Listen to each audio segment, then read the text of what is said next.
Ladies and gentlemen, please stand for the playing of the national anthem of Jamaica.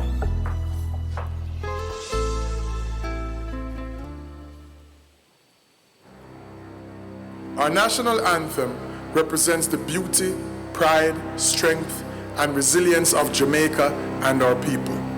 My name is Agent Sasko. Please stand as we honor Jamaica, our culture, and our history.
Please be seated.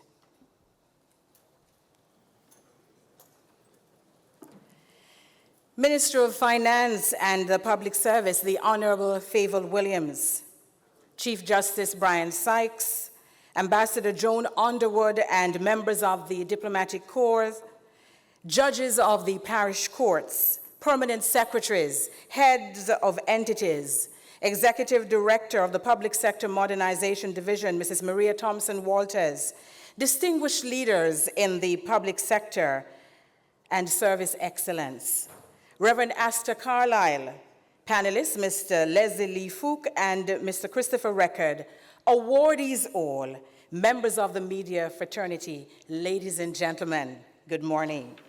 My name is Althea McKenzie. I'm host of Farm Talk on Power 106 FM.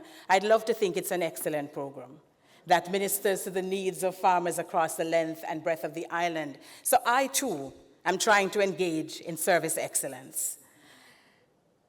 Once upon a time, in a land far, far away, there was a period in history when excellent service was the hallmark of a luxury experience, one that was desired by the people and delivered by the best companies, but it was only reserved for a particular segment of society. Today, ladies and gentlemen, service excellence is an aspect of operations in both the public and private sector that has come to be expected by customers. Companies in the service industry have claimed their adherence to the word service excellence, actually, since time immemorial. And it can actually make or break an organization. It is said that service excellence is the ability to consistently meet or exceed customer expectations and deliver an industry-leading experience. It's a key factor in building a loyal customer base and enhancing a brand's reputation. And some characteristics of service excellence include empathy, training people to understand and empathize with customers' concerns and emotions. So they're first people. They are like you, they are like me. So that is where you have to start. Active listening, as you're doing now. Paying attention to the customer's needs. Personalization, making the service experience feel personal to the customer. On the radio, they tell you that when you're having conversations with people, each person who is listening on the radio must feel as if you're talking to him or her alone. It's a one-on-one conversation. We're sitting on our veranda and having a conversation. That's how you should make customers feel. Using positive language when interacting with customers. Quick response time is also important, responding to customers quickly and resolving issues with the customer on the first contact if you can. And so, to achieve service excellence, organizations can understand and address customers' needs through research and feedback. They can empower and train employees, foster a customer-centric culture, and commit to continuous improvement, thereby establishing and communicating clear service standards. Steve Ferranti says, if serving customers exceptionally well is beneath you, then service excellence is well above you. None of us want to be like that. But as Claire Muscat says, building a good customer service experience does not happen by accident.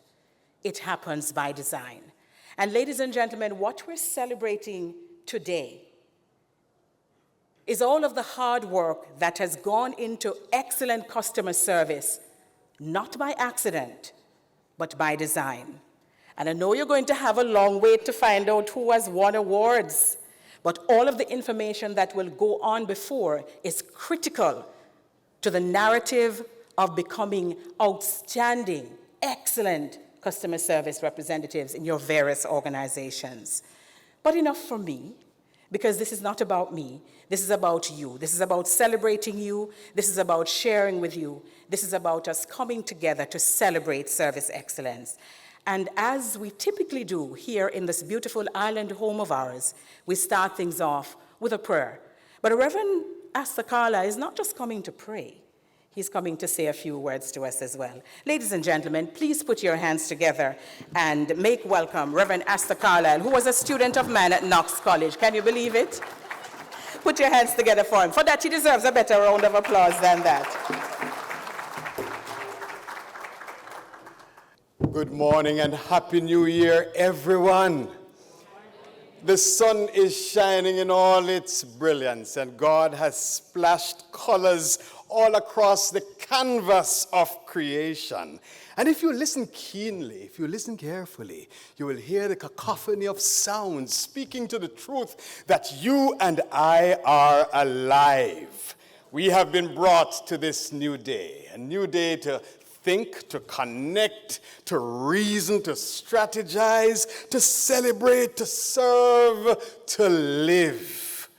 The fact that you and I are alive today speaks to the truth that God has a purpose for you and me being here. And we must fulfill that purpose with excellence. Ephesians 2 verse 10 reminds us, we are God's workmanship created in Christ to do good works, works which God prepared in advance for you and me to do. So before time was, before the earth took her frame, before you and I entered into the emotions of our parents, God looked down the corridors of time and designed it such that you and I would engage the work we do with the excellent spirit in which we do it. God placed within you and me capacities and competencies to do his work. And since God is an excellent God, God expects excellence from you and me. Could you tell the person beside you, God expects excellence from you? And you know what God excellence is, right?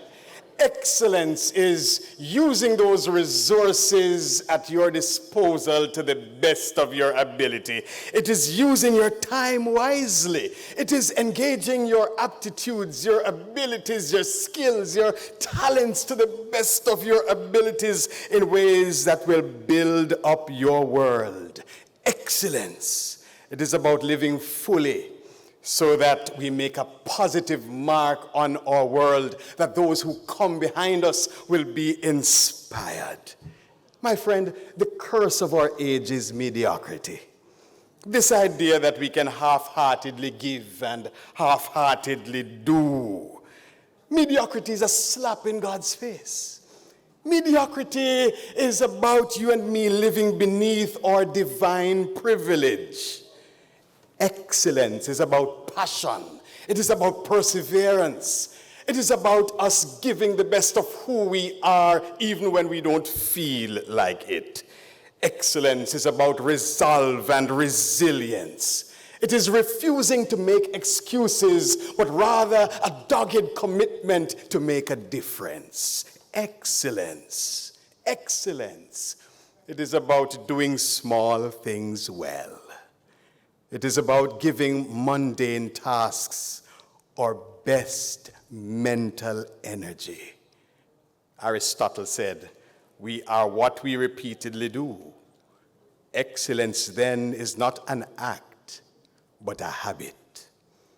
And as we meet today, I implore each of us, and I, by extension, implore Jamaica, not to be like the carpenter who worked for this contractor.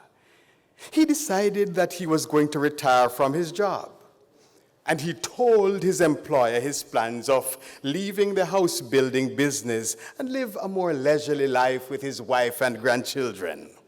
He would miss the well-needed paycheck, which helped to pay his rent and pay his bills. The contractor was very sorry to see his good worker go, but he asked if he could build one more house. The carpenter said yes. But as he engaged the building process, it was clear that his heart was not in the work. He resorted to shoddy workmanship and used inferior materials. He cut corners and slacked off the job. It was an unfortunate way to end his career. When the carpenter finished his work, his employer inspected the house and handed the front door key to the carpenter. He said, "This is your house. It is my gift to you." What a shock. What a shame. If the carpenter had only known that he was building his own house, he would have done it all so differently. And now he had to live in the home that he built improperly. My dear friend, think of yourself as the carpenter. Think of your life as your home. Every day you live, you are hammering a nail. You are placing a board. You are erecting a wall.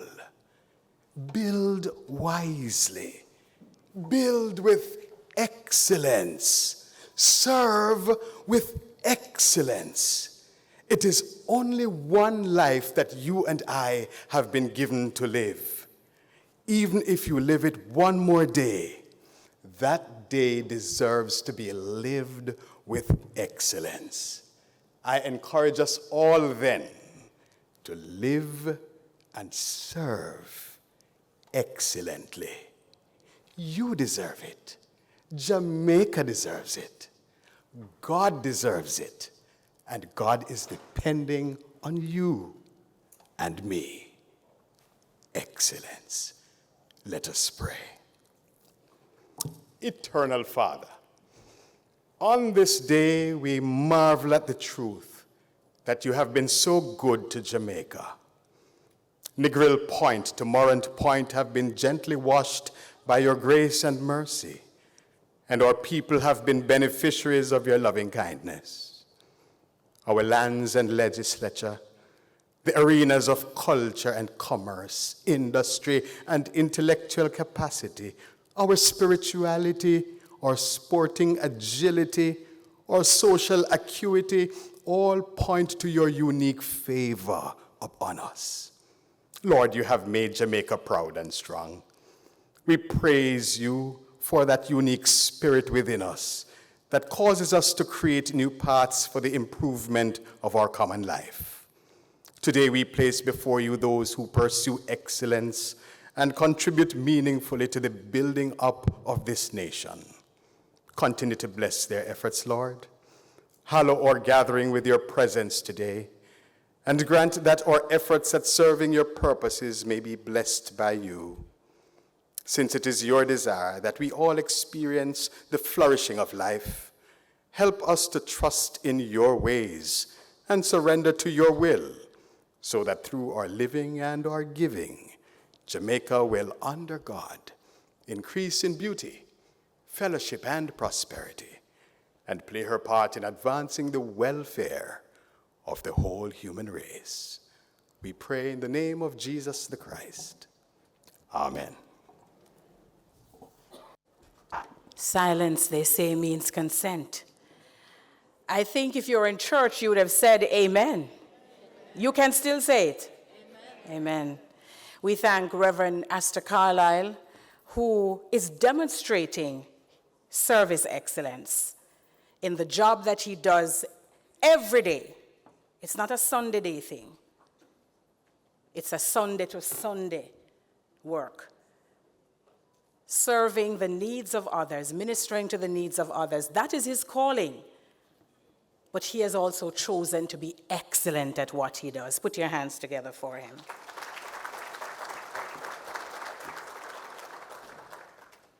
And by the way, how you start is also important. So I know Rev will talk about his good family upbringing and the schools that he attended and the impact that they had on his life. All of that is very important. Ladies and gentlemen, the Honorable Favour Williams, MP, is Minister of Finance and Public Service. She has also served as Minister of Education and Youth. Mrs. Williams is a Chartered Financial Analyst, CFA, by profession. She holds an MBA with concentration in finance from the Wharton Business School at the University of Pennsylvania and a BA cum laude in economics from Harvard University in Cambridge, Massachusetts. Mrs. Williams was elected Member of Parliament for St. Andrew Easton in the last general election and was the former Executive Director of Kingston Properties Limited. She served as Chief Investment Officer of JMMB from March 2005 to September 2007, with investment responsibilities spanning the trading department, investment research, and pensions. Also, during the period September 2002 to February 2004, Mrs. Williams consulted with JMMB in the areas of market risk management and investment research, where she led that company's efforts to develop investment research capabilities. In 2004, Mrs. Williams consulted with the Financial Services Commission, FSC, in the area of research and policy. Prior to returning to Jamaica, Mrs. Williams was Senior Vice President at Putnam Investments in Boston, a top 10 global mutual fund manager.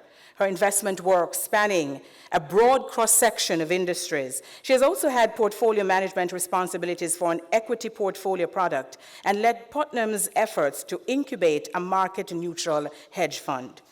Mrs. Williams' investment experience also includes approximately 5 years as Vice President at Wellington Management Company in Boston, Massachusetts, and her focus was on fixed income securities investments. Mrs. Williams also gained experience at the Equitable Real Estate Investment Management in Chicago, and while there, she performed valuation analysis on commercial real estate properties. She has also worked as an information systems analyst for Morgan Stanley, an American multinational financial services corporation that provides securities, products, and services to customers, including corporations, governments, financial institutions, and individuals. And I could say more, but I need to give her time to address you. Ladies and gentlemen, please put your hands together and make welcome the Honorable Favour Williams, Minister of Finance and the Public Service. Good morning, everyone. Are you sure it's a good morning? Good morning, everyone. Good morning. Awesome. Thank you so much, Madam Moderator. Let me acknowledge State Minister, Minister Xavier Main, the Ministry of Finance and the Public Service.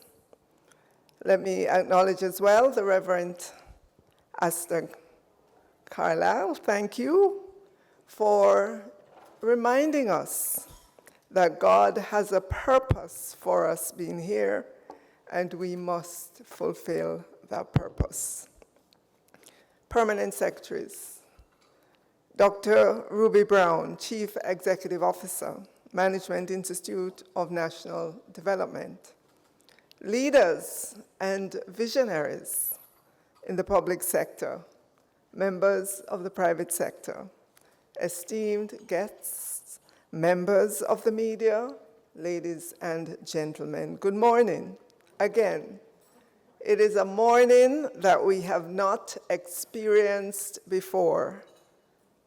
As the Bible would say, let us rejoice and be glad in it. Or it might be the other way around, right, Reverend? Let us be glad and rejoice in it. Okay.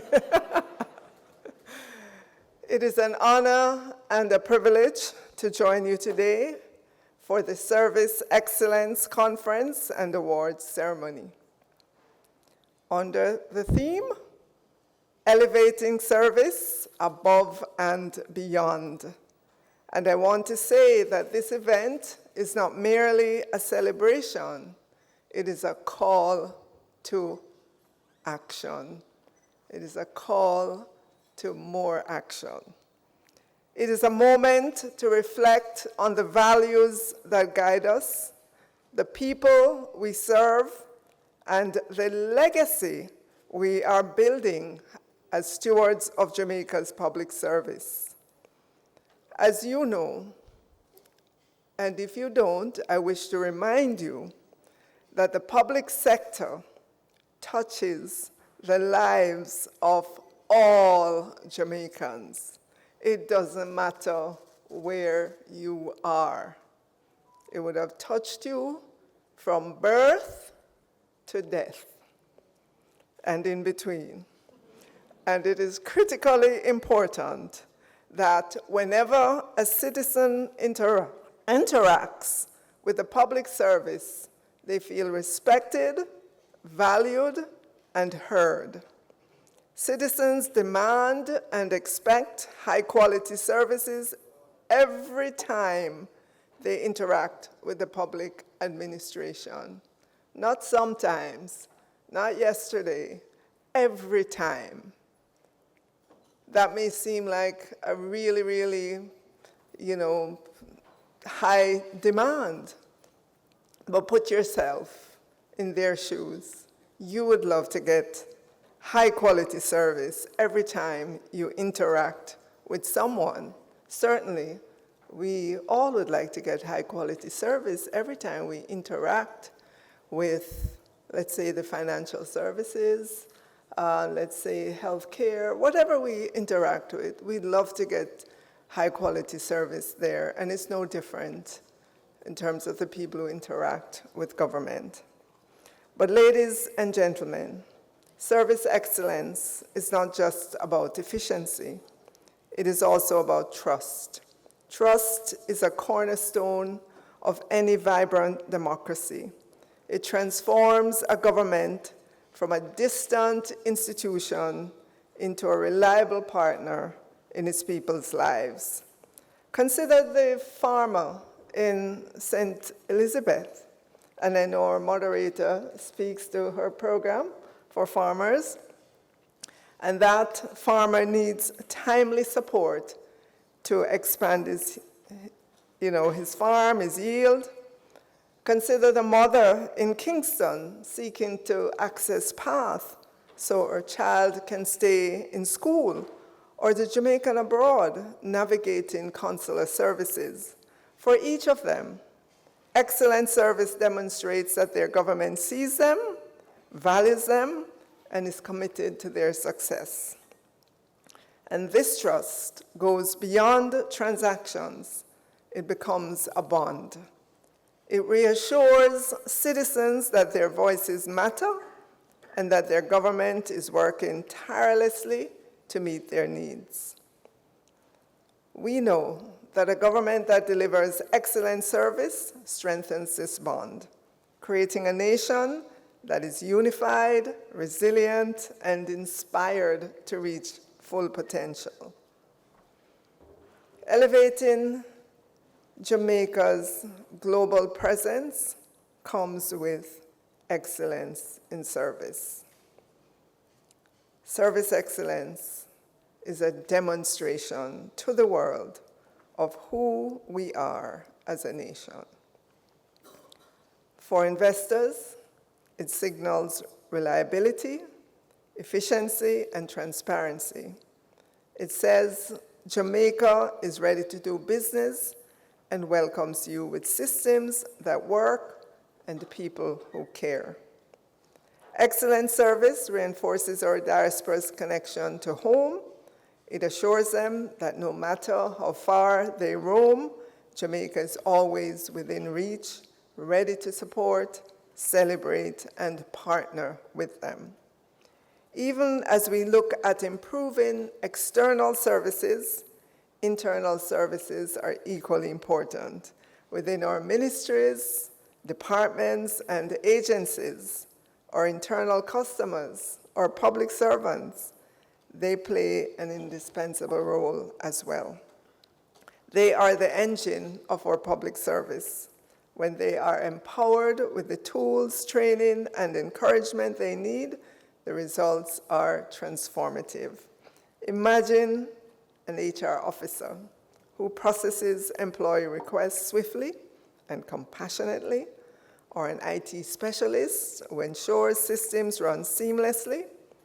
These internal acts of excellence ripple outwards, enabling every public servant to serve Jamaica's citizens with their full potential.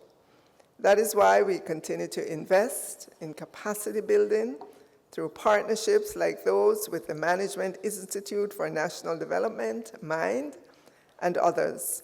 We are creating a culture that thrives on innovation, continuous learning, and collaboration. So this morning, I was pleased when I got here because I was met at the door, and I know it's not because I'm minister, but it's just because you're demonstrating service excellence, right? Everybody was in their seat, and that tells me something about your respect for time.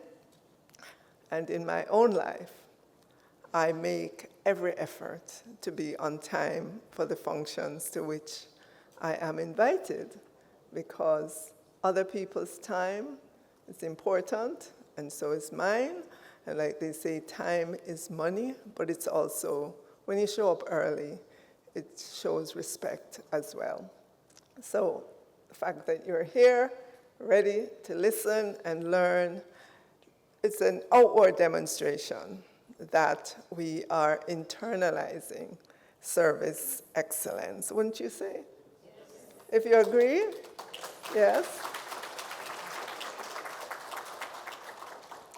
So today, we celebrate the extraordinary achievements of public servants and agencies that have gone above and beyond. And agencies like the Tax Administration Jamaica for simplifying and streamlining tax processes.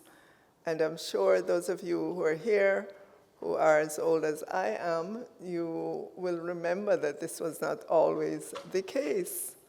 I know we have a long way to go still, but the changes at tax administration are evident.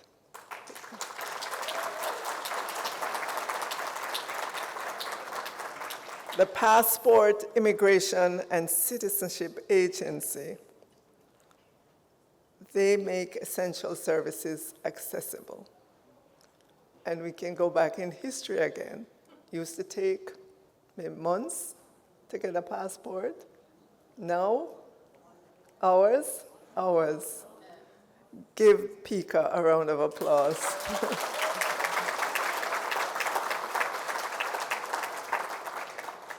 The National Health Fund for ensuring timely delivery of services to the health sector. Let me hear you, National Health Fund. The Registrar General's Department. Can I hear you? And that, I do have a story for that as well. I remember accompanying my sister to the RGD at the time in a building in Spanish Town. This was long ago. And it was chaos in the place, right? Big books. Then when you ask for your birth certificate or some record of it, they say, go over there, so take down the book and search it, right? And you wonder how anybody got anything or found anything. But then they used to have those people, those men who said, I can get it for you. Just give me your money and I go in there and get it for you. Now, everything is orderly at the RGD. You can use the online system, you can search, you can do all sorts of things from the comfort of your home. And when you go there, yes, I'm not saying you may not have to wait sometimes depending on your particular case, but in general, there's good service from the RGD, all right? And we have the National Land Agency as well. I know they're improving. I don't have a story there, but I know they are improving as well. And I just want to say, as we live and grow, as our country becomes more of a digital country, as we all travel, our expectations grow as well as to how we are to be treated, in what time frame we expect to get services. And so even though we are celebrating today, I'm saying to you, you cannot rest here. The world keeps moving, and so we have to keep a pace with it as well. New services come on board, new expectations, and we just have to be ahead, because if we're not, if we just stay here, we are going to wake up and find that we are way behind. So we have to keep always evolving as we go ahead. So the successes are a testament to the hard work and vision of those who dare to believe in a public service that serves with excellence. In this vein, I extend congratulations to Maria Thompson Walters. Take a bow, Maria. I know that you have been working in the field for a long time. Maria leads the Public Sector Transformation Program and the team at the Public Sector Modernization Division that has worked tirelessly on this project. And maybe one of the projects that you may or may not know about is the My HR project, to ensure that all employees are on a central system, that payroll can be processed without errors, that when employees need their records, they have access to it. And I know about this from being at the Ministry of Education and Youth, 40,000 people. A system that was, I would say, still manual when I walked in the door. And I just insisted that we get into the 21st century, begin the implementation of this very important system where teachers who wanted to get their information, they didn't have to drive into town or didn't have to try to reach somebody at the ministry who, as it always happened, is at lunch or didn't come in today. You want to give people the power to be able to get the information they need in the time frame in which they need it. And I'm pointing that out as an example just to say that the system, the MyHR system, has been around in government for a long time, but not all ministries have embraced it. And I'm saying to those ministries that have not, please get on board. It's going to take you a while to get it done, but the important thing is that you begin and that you keep at it, because at the end of the day, it will significantly improve your service to the employees in your ministry.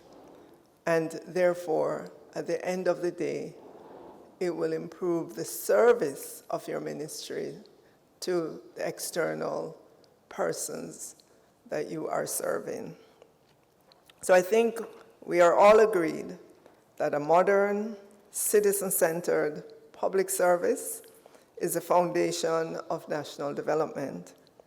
When public service is delivered with fairness, care, and excellence, it uplifts not just individuals, but entire communities. It enhances the ease of doing business, it attracts investment, and fosters national pride. But beyond the measurable outcomes lies something even more powerful: hope. Hope that the government can work. Hope that everyone, no matter their station in life, has access to opportunities, resources, and support. That hope is embedded in our vision of a modern public service that values people and consistently delivers high-quality service. This is not just a vision. It is a commitment, a promise to every citizen, investor, and public servant that we will never stop striving for better, for higher, for more. In this regard, leadership at all levels is essential to this transformation. As leaders, we have the power to inspire our teams to dream bigger, think more innovatively, and work harder. We must cultivate a culture where every public servant feels empowered to innovate, take ownership, and go the extra mile. This conference, is an opportunity to strengthen these bonds of collaboration. By sharing ideas, best practices, and lessons learned, we are building the foundation for a stronger, more connected public service. To our awardees, congratulations. You embody what it means to go above and beyond. Your dedication reminds us of why we chose this path: to make a difference in the lives of others. And to every public servant, wherever you are, your work matters. Even if you're placed at the door of the building to just open the door for others, it matters. If you open it grudgingly, that's going to be transmitted to the person walking in that door. But if you open it with a pleasant attitude, that will be transmitted as well. Your efforts, even in moments when it feels unnoticed, is the backbone of our nation. You're building a legacy of excellence, one citizen, one transaction, one solution at a time. Let us move forward with renewed purpose, inspired by the theme, elevating service above and beyond. Together, we will create a public service that is not only functional, but transformational, a service that uplifts every citizen and every community, leaving no one behind. And I want to say to you, all of you who are public servants here this morning, one day you're going to retire and you're going to be on the other side, right? So I want you to leave a legacy, right? So when it becomes your turn to interact with government in that way, you can be assured that you will be heard and the response will be what you expect. So thank you, ladies and gentlemen. May today's conference and award ceremony inspire us all to keep reaching higher, dreaming bigger, and delivering excellence. Thank you so much.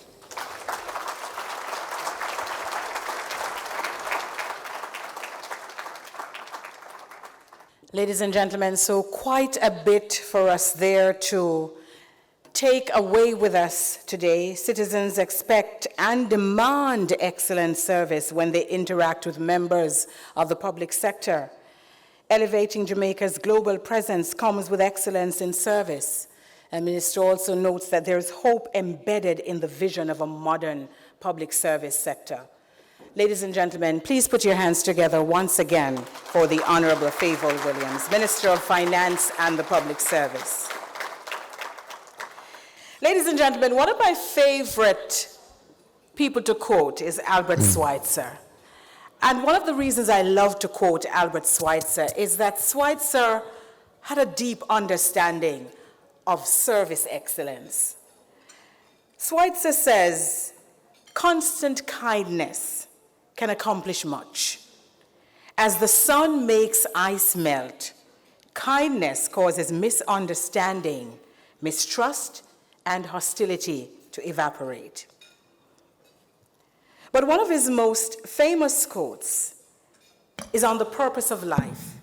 He says, the purpose of human life is to serve and to show compassion and the will to help others. The truth is that if we start on that premise, that our purpose is to serve and to show compassion and the will to help others, everything else just falls naturally into place. So that's why it says, right. It's not about the fancy speeches. It's not about going into an organization. Well, I don't know if people take attache cases anymore. They're probably just walking with their iPads these days. So walking with your iPad and, you have that step that suggests that you're above being spoken to. That's not what it's about. It's about connecting with people one-on-one and just ensuring that they understand the message that you're conveying to them. One of the things that I love about the work that I do is that I get an opportunity to meet some wonderful young people who are being influenced positively to make a difference in the lives of others. And I'm going to invite one of them to come forward and introduce Mrs. Prudence James Townsend. McKenna McLennan, put your hands together for her. Make her feel welcome, because, we were told earlier on that we have to inspire the next generation so that they can pay it forward, because we're paying it forward now. We have to inspire the next generation to pay it forward. Put your hands together and make McKenna feel welcome.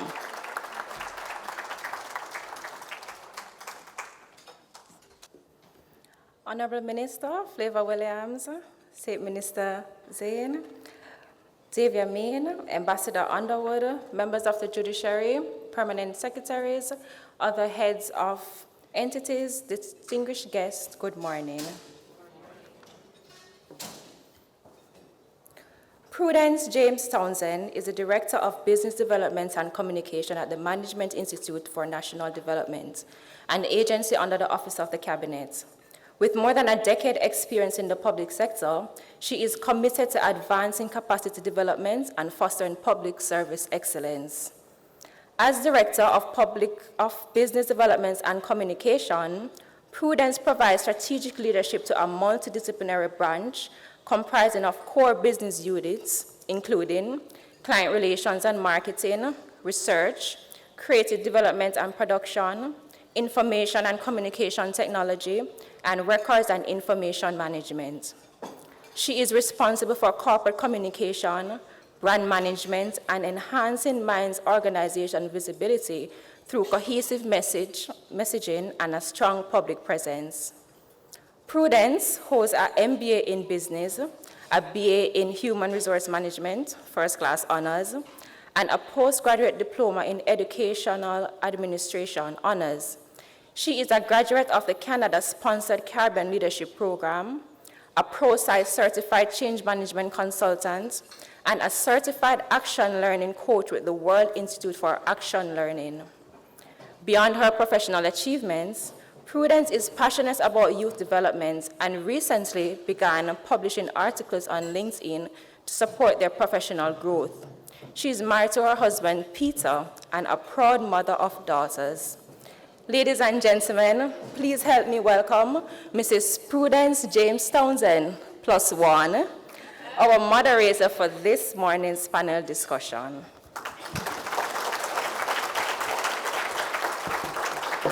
Good morning. Everyone can hear me? Fabulous. Happy New Year. Happy New Year. Good to see everybody. It is indeed a blessing. And we promise you this morning it's going to be worth the time you spend with us. It's going to be insightful, and it's going to be a powerful discussion with two very riveting technical experts in the area of technology. So we've been hearing a lot about service excellence, and specifically, as you see, leadership and technology-driven service excellence. That sounds a little broad, but today we're going to really zero in on a very sexy topic, which is artificial intelligence. And we picked two of the best we know. No pressure, Chris, no pressure. And so it will, as I said before, be worth your while. As was shared by Makido, and thank you, Makido, for the kind words and opening. My name is Prudence James Townsend, and I will be your moderator for the session.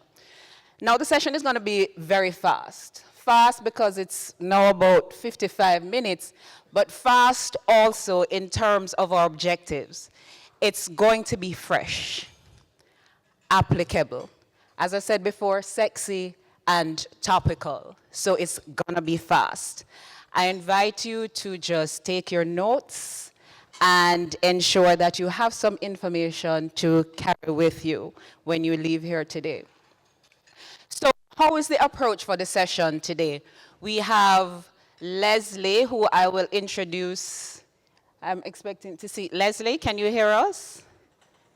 So after I introduce both persons, both our panelists, there he is. So after we introduce both our panelists, because of the technical nature and the importance of the topic that will be covered.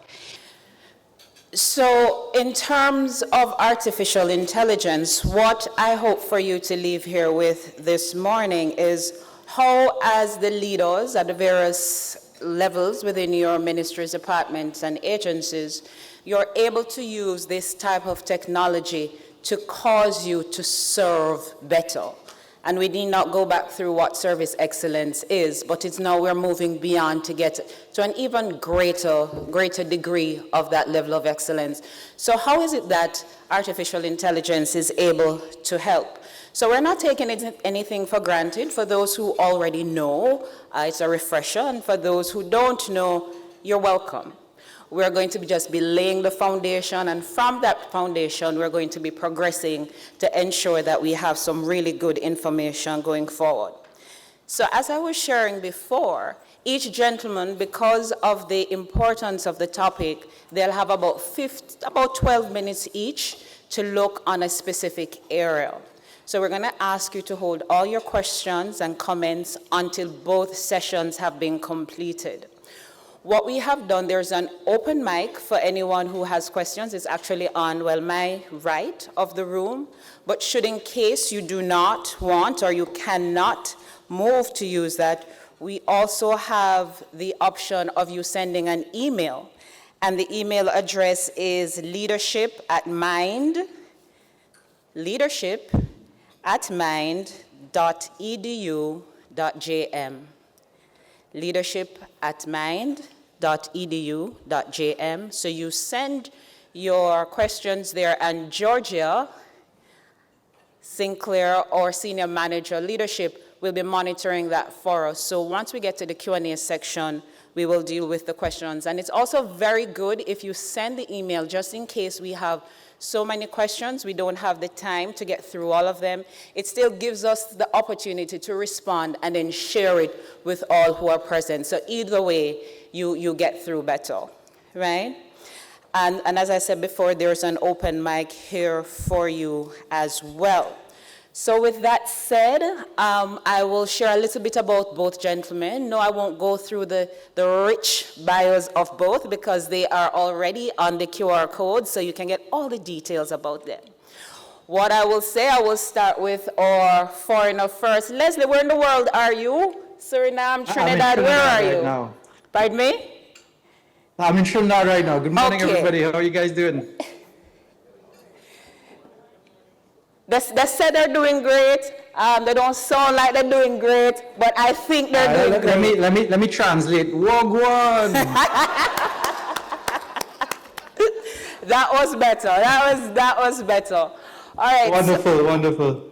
So Leslie's face should not be unfamiliar to some of you. Leslie Fook, and he's the co-founder of INCUS, and they're really into a lot of analytics, artificial intelligence, that kind, and information security. That's their focus. And so, as I shared before, just look at his bio through your QR code and you get greater details there. And then our own homegrown, Mr. Christopher Record, which I'm sure his face is even more familiar to you. But the area that I'll focus on just right now and very quickly is that I'm not sure everybody knows Chris is actually the chair of the National Artificial Intelligence Task Force. Yes, there's a National Artificial Intelligence Task Force, and yes, there's a report and there's lots of information that can and will be shared.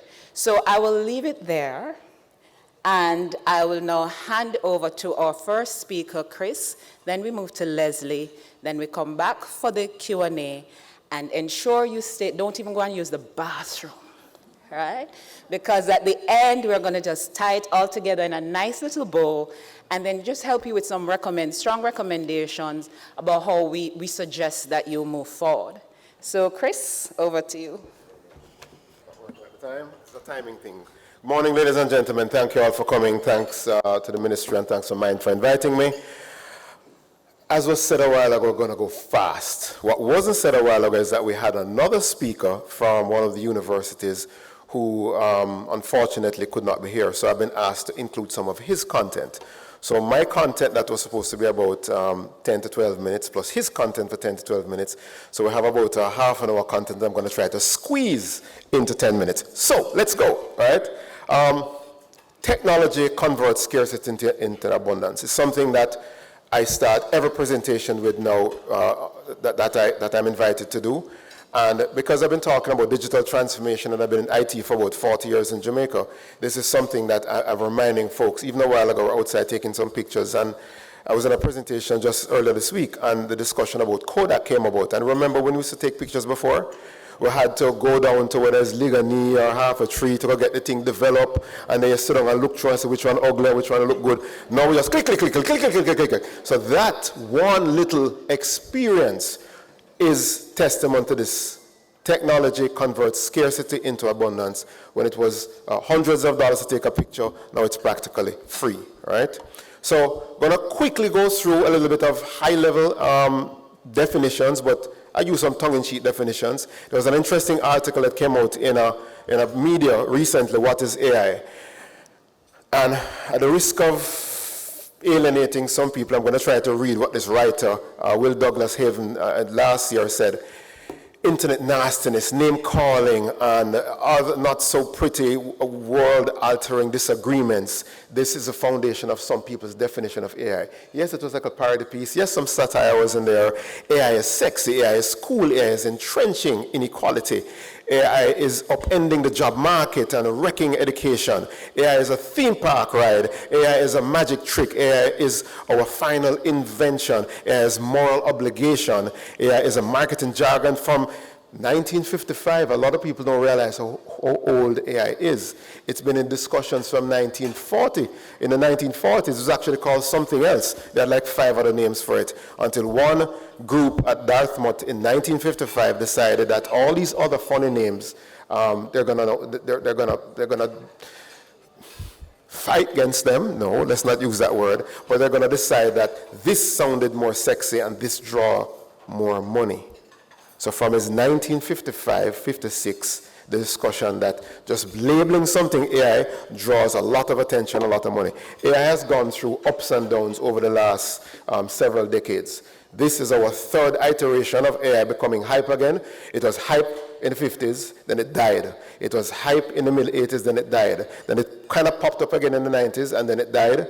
Why is it around now? Because of data and the internet and cloud. That's why it's around now. Hype, everything is AI. We call everything AI now, sadly. We used to call certain things automation. We used to call certain things machine learning. We used to just call certain things automatic. We just call it digital transformation technology. No, because of any of certain types of, whether it's large language models, whether there's certain types of technology in there, the instant that those tools are in there, we're labeled it as AI, and now everything is called AI. So I'm saying that to be careful, that not everything that people are selling you or offering you as AI is really AI. So lesson number one, that's it, right? Brief history, as I said, the 1950s, AI came about as part of a project at a couple of universities in the US. And by the way, AI has been also, rest of the world was also doing it, but a lot of our history comes from a lot of the information in the US. At the end, I have a slide that shows some recommended reading, and one of them is a book called AI Superpowers I read several months ago, which also talks about AI's rise in China. Not a lot of people like to hear about China, but China is leading with a lot of technology right now, but you're not going to hear that from certain other markets. So AI, machine learning, deep learning, all of these were various names that were given to AI over the years. And now we have generative AI. And because one of the main things that the difference with generative AI is that all of a sudden it has become available to everyone all at the same time. Lots and lots of, so most people's connection to AI is ChatGPT. And we're at ChatGPT various versions 4. But from ChatGPT version 1, which was back in the middle, in 20, when was version 1? I think it might have been 18 or 19. But those versions weren't available to the world. Those versions were in the universities, a lot of research. But in 2022, something amazing happened in that the availability to everyone in the world happened practically at the same time. So remember this. If everyone in the world has access to the exact same technology, the first movers and the people who take action now are going to benefit. If you're not taking action now, you're going to be left behind. Because it's the first time in our history that the poor, the rich, the poor countries, the NASA, the big technology, every single solitary person and industry in the world have access to the most advanced technology at the same time. Very first time. Very important that we'll understand that. So AI is much, much more than ChatGPT. A lot of us talk about just ChatGPT. AI is a lot more than that, right? AI is a whole host of automated systems and virtual companions. And for anyone who uses even WhatsApp on a smartphone and start to type and there's some prediction, you sit down and watch YouTube, all of a sudden, because you watch that YouTube, another interesting one came up that you really love. How did it know? Amazing. Some sort of algorithm, some program in the background that saw your preferences and decided that because you watched that, and we know that based upon the vast amounts of data that's now available. By the way, where did this vast amounts of data come from? Us. We put all of this stuff on all of the social media channels. We put all our business out the road and wonder why all of a sudden they know us better than we know ourselves, right? Another book has nothing to do with this part of AI, but just popped in my mind as I said it a while ago. Read a book called The Anxious Generation. It will explain to you, especially Minister of Education, I know former Minister of Education is here, now Minister of Finance, but Anxious Generation talks about how all of this technology is affecting our children and everybody is having all kind of mental problem, right? And it is the technology that's causing it. It is real, and it is the research in that book. So main challenges currently with AI, of course, is that there's regulation required. There's a host, a vast amount of legacy software out there, especially in even our own organizations, Ministry of Finance, our government organizations for those who have made the investment early, have legacy systems that we need to upgrade. And those are some challenges that we face. Specialized talent, we heard of this concept of prompt engineering and all of these things. The fact of the matter is that we do need to learn some new things in order to leverage AI at its fullest. And again, remember, AI is not only ChatGPT. There's a lot more going on relates to that. I didn't start my timer, so I don't know how long I'm talking. All right, so let me just jump to some of these things. We have to prepare for the AI revolution. We have to prepare in terms of our own self, right? Importance of AI literacy from high school to tertiary. So this high level, what's going on right here, I'll put on the screen, are some of the summary, very high level, that came out of the National Artificial Intelligence. So, the National Artificial Intelligence Task Force was put together by the former minister with responsibility for digital transformation and skills in the ministry, she's now the current Minister of Education, Minister Dana Morris-Dixon. About a year and 3-4 months ago, she pulled together a small group of us, about 17 folks, from academia, from government, and from the private sector, to come together to make recommendations. We did not write the policy, we made recommendations for the policy. So I'll show you a very high level. So this is the first time I'm actually showing this in public. The government is supposed to release the report officially. I've been nudging Minister, the report finish, release it now, beg you, because I keep on getting invited to speak at these events, and I have to come and give you peace, because it's not officially released yet.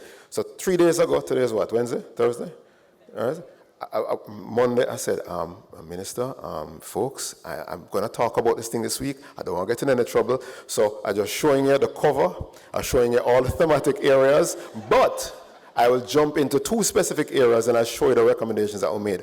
So the 17 of us in the group met once or twice a month over the past year, and we debated and argued and discussed as to what should the government do around regulating AI. And then based upon that, we looked at about 14 other countries, what they were doing. We had their reports. We also looked at UNESCO's recommendation and all of these things, and then we came up with our own thematic areas. Let me see if I can squint. I forgot my glasses. AI, so the thematic areas and areas of recommendations are the 9 that are listed here. AI for innovation and economic growth, education and workforce development, public awareness and something or the other, sensitization, AI infrastructure and technology, because one of the things that we talk about in the meeting, hi guys, remember, Kingston is not Jamaica. What about everybody else? What about, I'm from Lucy, Hanover. What about Hanover? What about Hopewell? I was born in Hopewell. What about those places? How can they have access to this technology? If they don't have high-speed internet, how are they going to get the technology to use in their industries and devices? So government and liability government and industry collaboration is massively important. We cannot do things by ourselves. So sometimes partnerships have to happen, right, to make these things work. Ethical foundations of AI cohesive framework. So these are all the thematic areas that we discussed. We even did a SWOT analysis on Jamaica, very high level, as to what our pros and cons with respect to just technology use and AI is concerned. So I'm going to just share 2 of the thematic areas, and this is the recommendations that we made.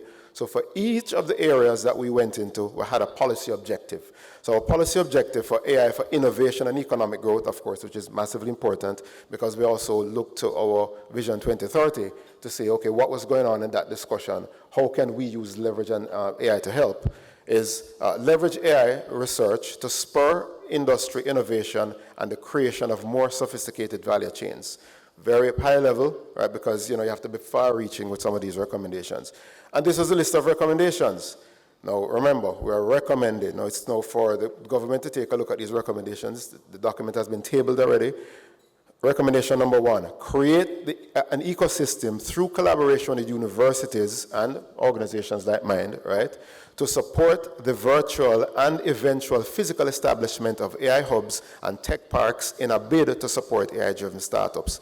There are several small startups out there that are looking to do very interesting and innovative things. Anybody have a little side hustlings? Anybody have a little entrepreneurial venture? Entrepreneurship is hard. Yes, man, me did start out from I was in high school, I was a sound system DJ, building a little business on the side.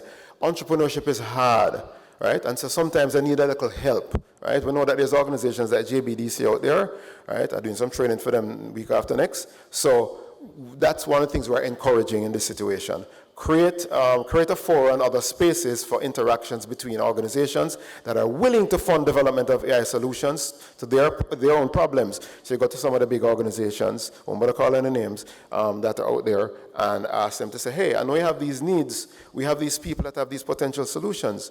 Let's have a discussion. Increase awareness in the role of intellectual property protection. Of course, we know the Jamaica Data Protection Act is alive, it's real, so we have to ensure that those protections are in place. And update industry policies and strategies to facilitate adoption in private sector. So this was the list of recommendations on the AI for innovation. Of another area that I will share, and this is education and workforce development. I'm a former teacher, so after I left University of Technology, in a UTech people cast. Anyway, University of Technology came out. I taught in high school before I jumped into technology. So I said to the folks, education and workforce development, massively important. Our policy objective, prepare Jamaicans to integrate into an AI-enabled global workforce. That was our policy for this area. And so all our recommendations, by the way, have short-term, medium-term, and long-term. And in this specific list of recommendations, I think I'm just sharing with you our short-term and medium-term. 1, integrate AI and coding into the national curriculum at all education levels. Right? Now, we're not telling that everybody is going to be an IT professional, but they need to have an understanding of it. Number 2, launch teacher training programs focused on responsible AI use and effective assessments. The gentleman that did a presentation recently from Harvard, they showed how they were using AI in a lot of the assessments of even just feedback around, just the education process in school from end to end. And using AI sped up activities that would have taken 2, 3, 4 weeks, literally down to minutes. So those are some of the things that we need to look at. Establish specialized AI vocational and professional development courses in collaboration with local and international institutions. And then develop partnerships with global tech companies to establish an AI centers of excellence, fostering research, internship, and continuous education in AI technologies. So these are the recommendations that were made around education and workforce development. Again, it's 9 areas. If I was to go through and do all of the areas today, we're not leaving for the next, and my time would be blown up as it is getting close to be blown up right now.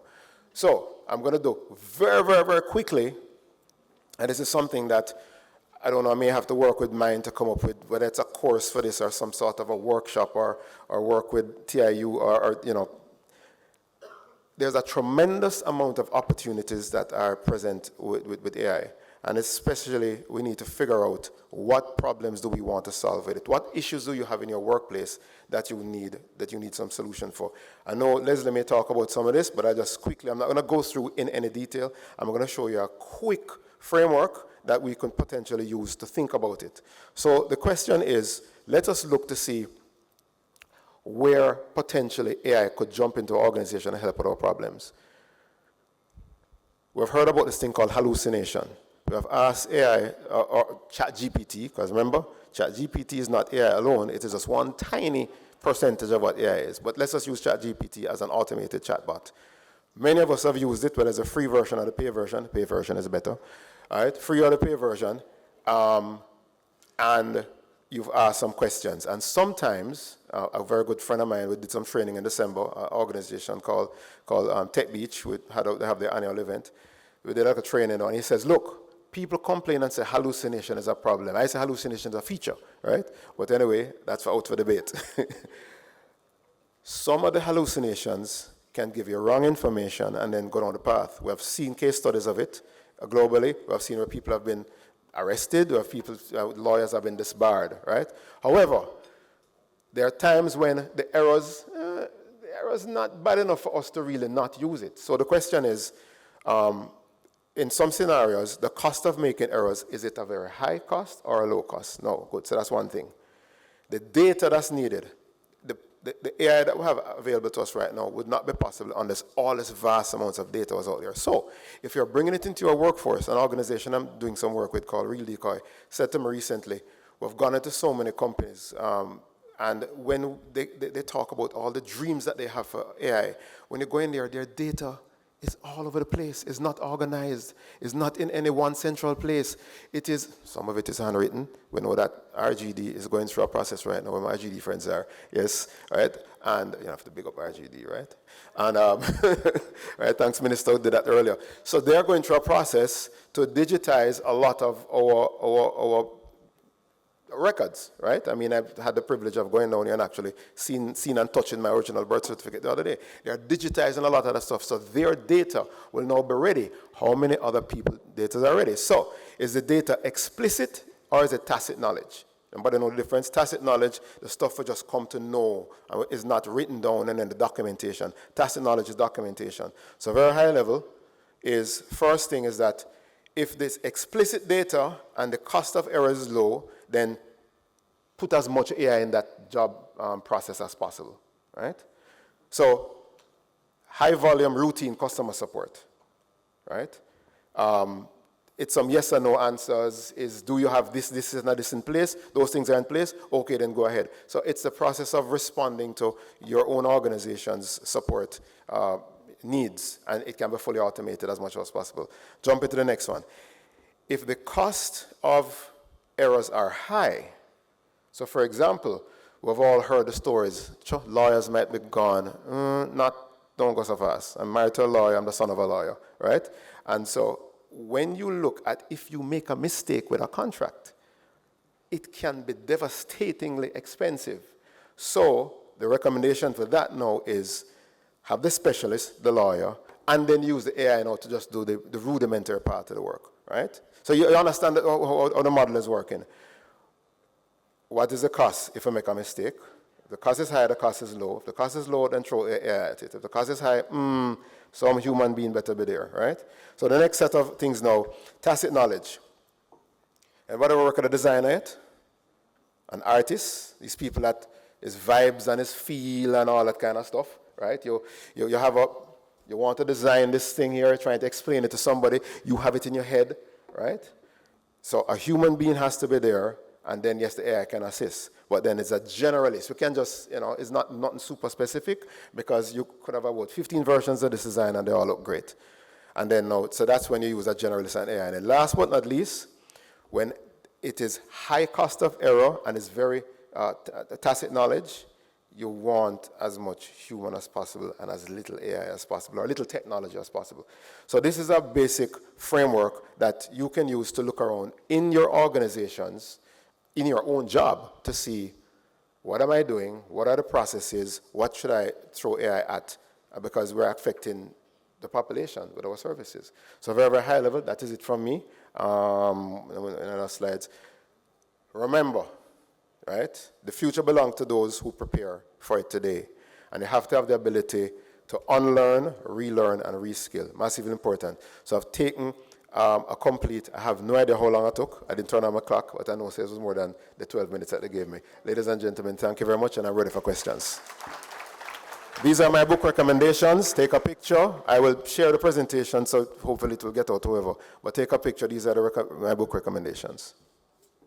Right, so we'll take the questions after Chris, remember, after everyone. So thank you very much. Before I hand over to Leslie, so just to share a quick recap, you can see then the leaders in the room, burgeoning leaders as well, the importance of this sort of information when you're doing your strategic planning, because it's going to impact who you hire, what your skill force looks like, what are those systems that you have, what are the processes that you use, so it's going to impact every tier or every level of your process. So it's very, very important to look at.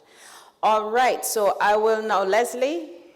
All right, so good morning, everybody, and Wagwan. So guys, I'd love to be able to see the audience. If you could just turn the camera around so I could see everybody, that would be perfect. So the camera was panning around the room, so nice to see so many familiar faces here with us today.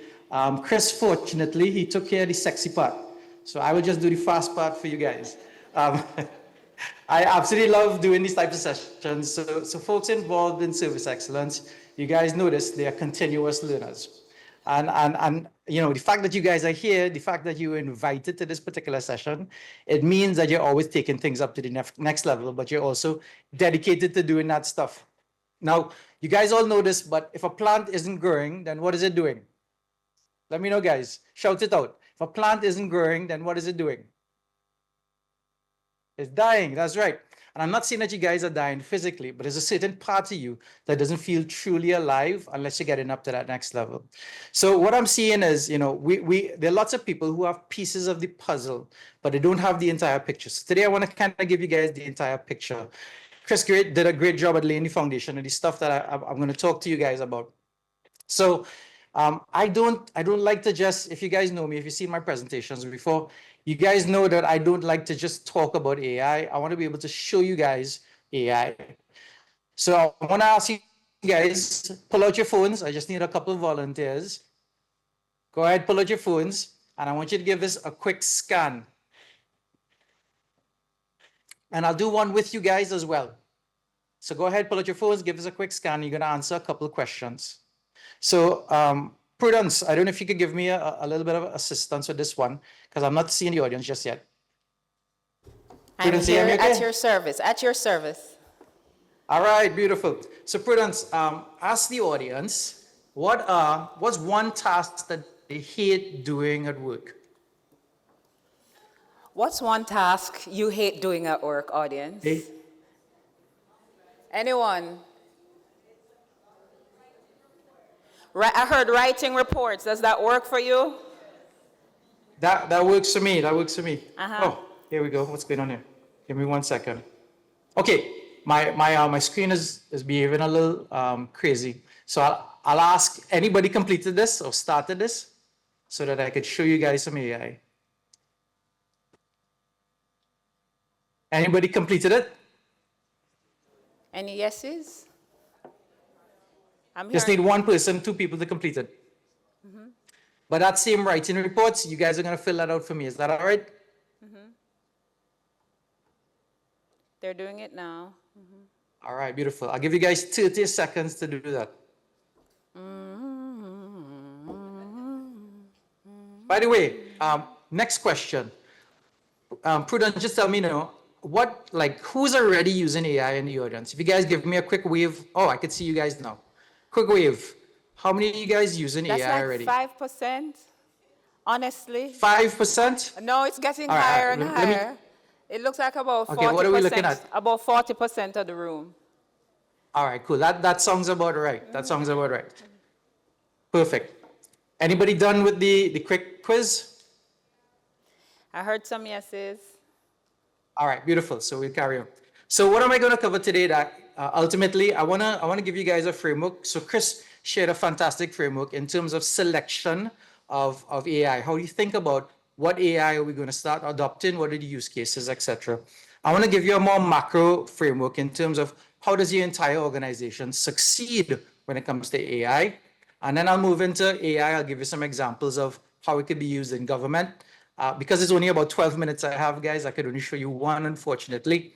But then I'll talk a little bit about the impact on the workforce, because what's the biggest worry that most of your team members have today with regards to AI? It's probably, you guys shout it out. What's your team worried about? You probably said job loss. And at the end of it, I'll give you guys a little bit of a bonus if time permits. So ultimately, the biggest challenge I see today is that most executives, they're a little intimidated by AI. They think it's this very technical thing. They invite people, smart people like Chris, to come up and talk about it. And they worry that they need to be very technical. They need to be very tech savvy to be able to succeed with AI. And it's daunting. And the thing is, they end up doing nothing with AI. And you guys know this, if you're still using the same old strategies as before COVID, then you're not serving your customers at the highest possible level. So, if you think about it, what's the best way to cross a frozen lake? Or what's the best way to cross a muddy football field? It's to step into somebody else's footprints, because people have probably done this before. So if you're able to find a proven framework, then you're going to get predictable results. So this is pretty much what I have here for you guys. You guys could take a picture. I'm only able to scratch on the first level, but this is kind of where everything starts. This is the framework we've been using with the first adopters of AI across the entire territory. But the first step for every organization and for every leader, because it's sort of like that mask that drops down in the airplane. Like when that mask drops down in the airplane, who do you put it on first? That's right, you put it on yourself. Because if you're not able to take care of yourself, you're not able to take care of the rest of the team. And as leaders, that's your responsibility, to bring the rest of the team along. So the first layer is really in understanding the capabilities of these tools. Chris mentioned it, right? If everything is AI today, and that's because if you don't truly understand the technologies itself, the capabilities, if you're not conscious of what it could do, then every hammer looks like, every nail, if you only have a hammer, everything looks like a nail. So ultimately, consciousness is what you need to personally start with as a leader, and then you need to drive consciousness across the entire organization. And I'll share with you guys how we get there. I'm not going to be able to go into the entire framework. We have a whole workshop that goes into this stuff. But the next step, after everybody understands exactly how AI is going to impact them, they embrace it because they realize it will save you your one most valuable resource in life. And what is that? It's time. So my team members, we started as junior a long time ago. They all understand. At first, they were worried about job loss, but now they understand how it buys them back time. I'll go into the other layers. So the control, the policies, all of those things, they're all key. But the first critical part is understanding it. And if you get this, this transforms everything in your organization. So we focus around that today. Now, Chris scratched on this stuff, but there are 3 core reasons. He talked about cloud and all of these things. But my perspective is a little different as to why this technology is so different. Because there's always some hypey technology out there. There's always blockchain. There's always something that doesn't really prove to be worthwhile in the long run, or it takes a long time to get there. This particular generative AI stuff is different because, one, it's trained on a very interesting piece of knowledge. What is that knowledge?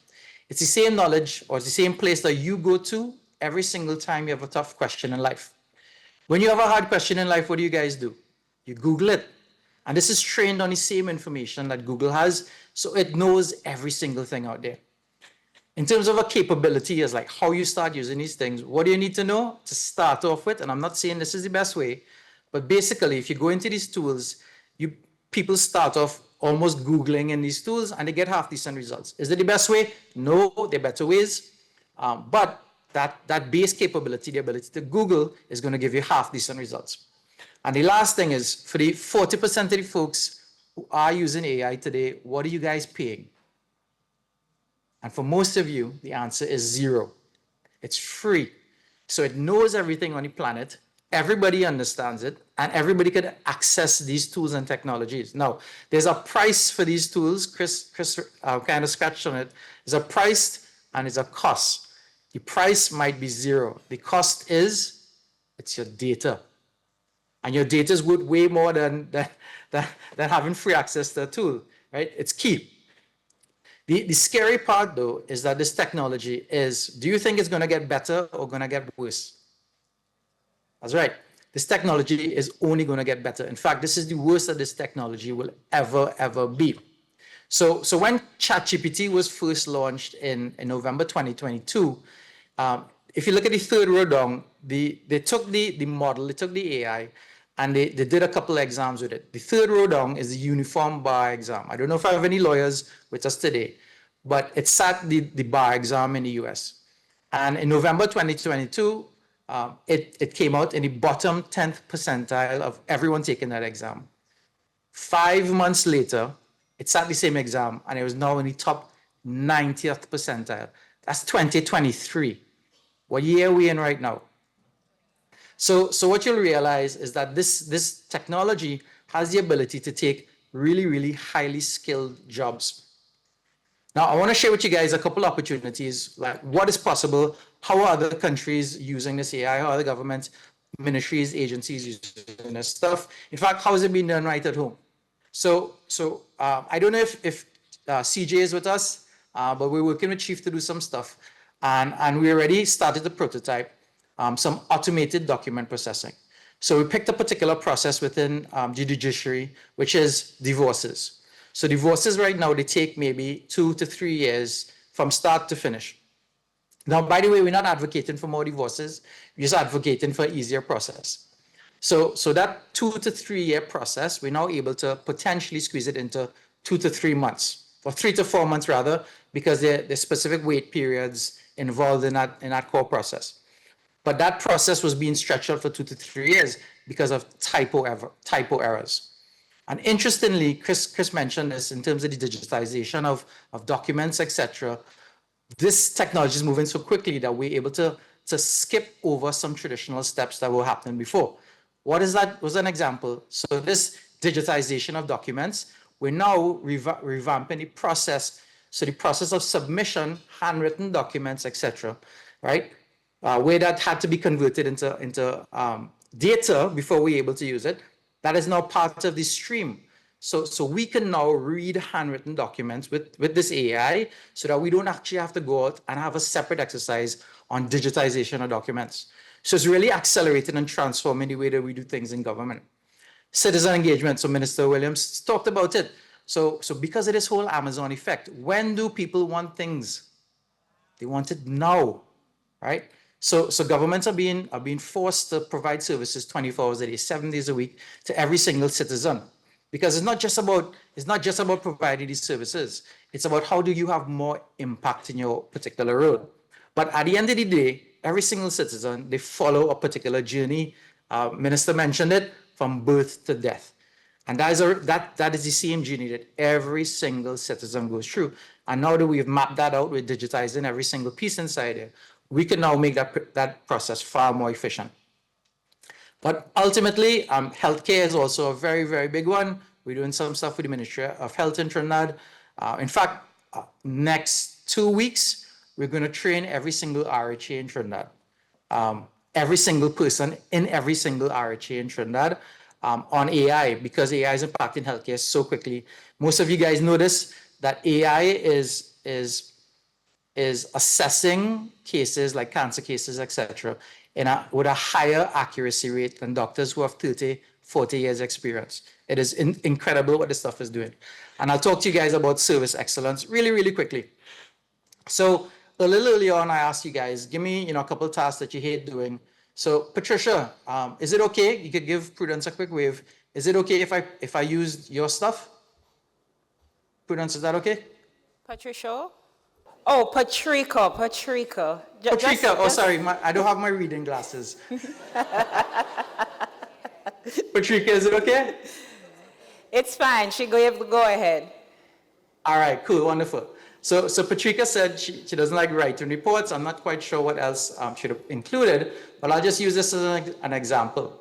So if you think about what the process is to go out and hire somebody, the first thing you need to do is you need to identify the tasks that you want to delegate down to somebody else. After you do that, what do? You probably write a justification. You have to get approval for that particular new role in the organization.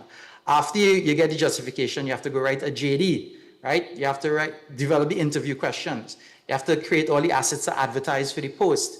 You have to do all the interviews. You have to assess all the applications. After that, you have to write acceptance letters, decline letters. You have to start the onboarding process where you have to onboard that person over a 21-day period. Patrica, how long will that process take? She says 1 month. Month? Okay, I read your lips. Okay, cool. So one month, give or take, right?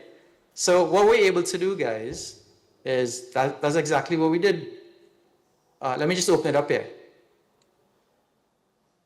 There we go. So Patrica, here you are. Oops. So Patrica, writing reports at the end of the month. So you need a report analyst. Here's your justification.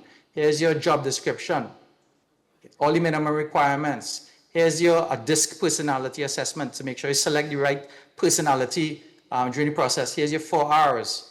Your roles, your responsibilities, the results, the requirements. Here's a social media post. Right? Here are the images. Here's the interview score sheet. Here is the interview, here's the score sheet. The questions were there before. Here is the offer letter. Here is where is it to? Yeah, your offer letter, your rejection letters, your 21-day onboarding plan, day 1, day 2, day 3, day 4, day 5.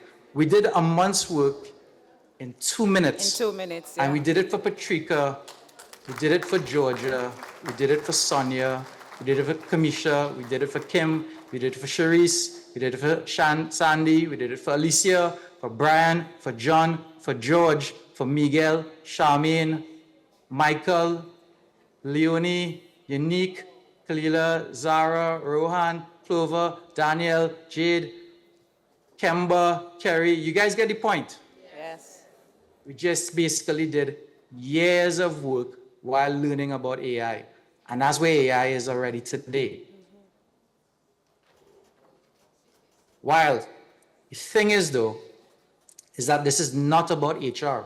Because it knows every single thing on the planet, it impacts every single knowledge worker. So finance, operations, IT, risk, legal, regulatory. Basically, if you interact with a computer, you're a knowledge worker, and this impacts you. And that's why I believe the workforce of the future is going to look like this. In fact, this is already what my workforce looks like. For every one person in my organization, I have at least 10 different AIs. And that's how we've been able to maintain service excellence. That's how we've been able to scale up our organization. So the question becomes, when you start adopting AI, what do you think the impact is going to be for the citizens of your country, for your team members, right? How can you serve more people and do it more efficiently and with more impact? So how are companies going after this? How are countries even going after this stuff today? There are really two parts to it. Chris mentioned it, the first movers, right? And the two parts there's a group of individuals who are looking for every edge, every opportunity, every chance to integrate AI into all aspects of the operations. The thing is, most people today, they're talking about, how do I use it for customer service? How do I use it for marketing? How do I use it for this? But the reality is, it affects the entire organization. So they're the ones that are implementing AI across every single corner of the organization. These organizations are the disruptors, and it will create such a massive digital divide. Well, you guys know the story, that the other ones, the ones that continue to do things in the same old way, when they wake up, right, they're not going to be relevant anymore. Yeah. And we talk, like Chris mentioned, about the scarcity versus abundance mindset, right? We live in a world that is abundant. So when you start thinking about the opportunities and you implement these things, like sky is the limit. So if you think about the superpowers today, what are they doing? And Chris mentioned, like China, very advanced in terms of AI, the US very advanced in terms of AI. But if we brought it a little closer back to home, who's actually doing this stuff?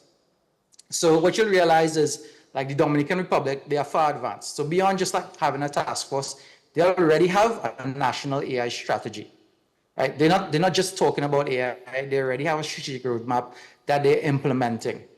Curacao, they're doubled down. Their government is all into AI because they see the opportunity. The reality is this, guys, is that we cannot, as a region, we can no longer compete on white sand, blue water, or oil and gas anymore. Because a resort is a resort is a resort. It could be Mexico, it could be Montego Bay, it could be any part of the world. So what is our differentiator? Because this is a massive opportunity for us as a region.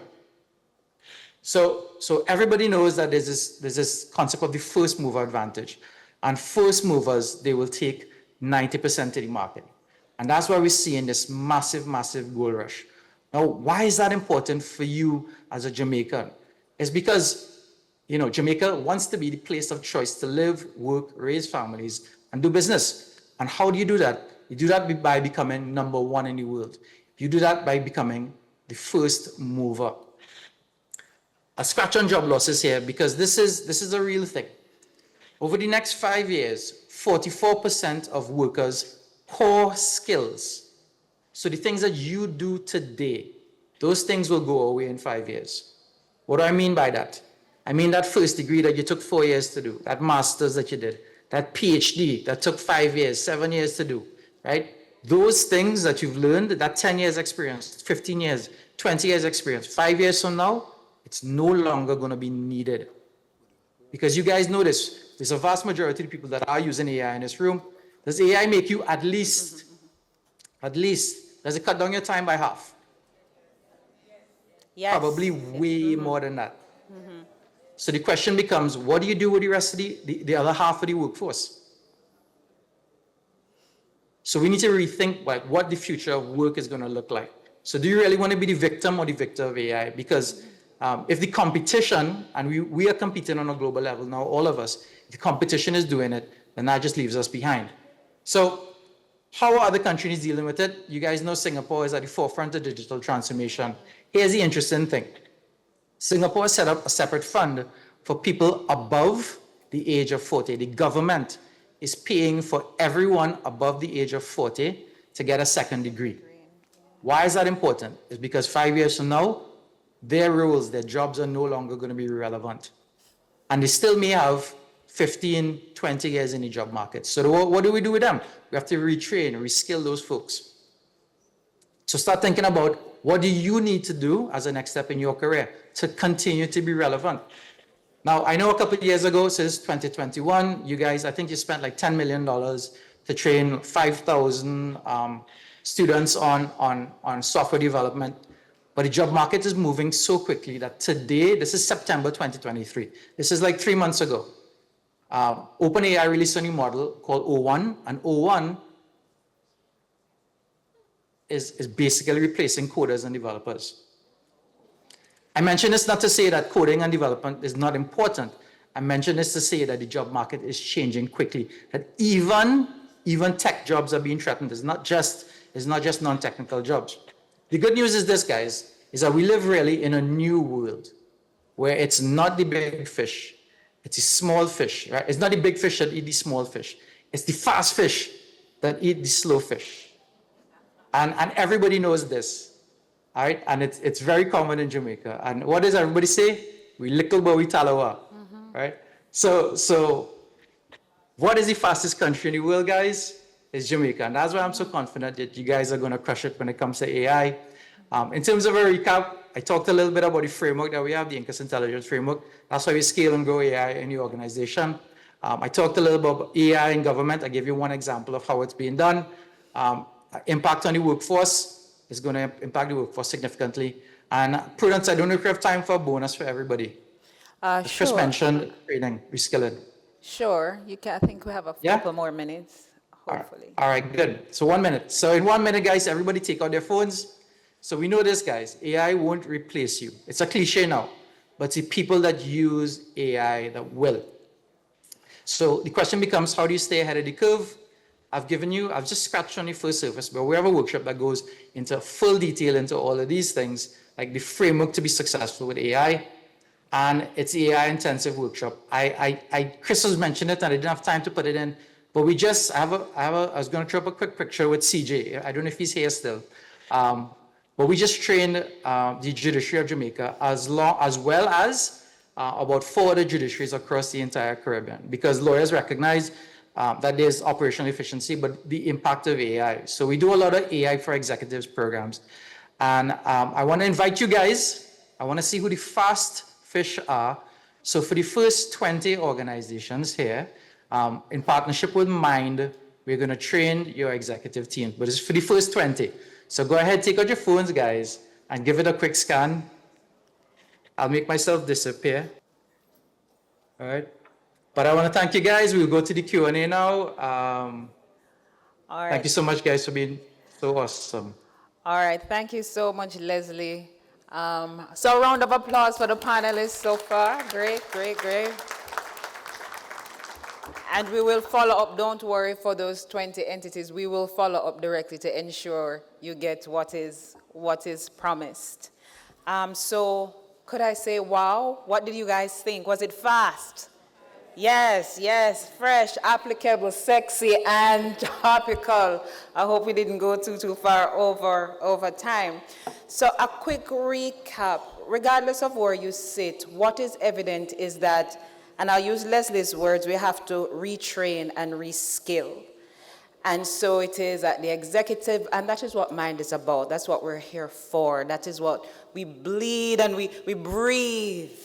Capability development. So through our partners, we want to ensure that our entire public service is not left behind, but we have the skills and the competencies that we need to continue to stay and even be further ahead of where we are as it relates to service excellence and all the technical areas. So that's critical. And as I was warm to hear what Chris said in terms of working with Mind, and so because we offer customized versions of various products, we work with Incus, we work with all our strategic partners just to ensure that we meet you where you are to get the sort of support that you need. All right, I will leave that there. Chris, whilst Giorgio checks for the questions, having heard all that was shared, the leaders in the room, should they be anxious? What's next? What's next from where you sit? Well, as I said earlier, once all of this technology is available to everyone at the same time, the important thing is to take action. And so I think what needs to happen first is, and I'm sure in most organizations there have been, strategic planning sessions that have happened over the last couple of years. We have done our SWOT analysis, and we know where the strengths and weaknesses of the organization sit. And so it's a matter of, if our priority is to strengthen the strengths more, or leave the strengths as they are, but man, we need to work on these weaknesses, then does any of those weaknesses fit in any of those boxes? And once they fit in one of those boxes, then we have to make a decision to say, well, okay, guys, 2025, I know it's government, so government has some fiscal different from calendar. I talk in calendar. But for this upcoming fiscal, do we then make an investment to leverage AI for this area? Remember, the costs are coming down for a lot of the AI technologies, but your data have to be in order. So some work has to be done to put the data in order if it's not in order. So my number one recommendation is taking action to make that assessment. That's the first thing I think.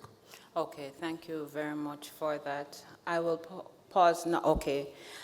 So the other question, Leslie, you're hearing me? I got you.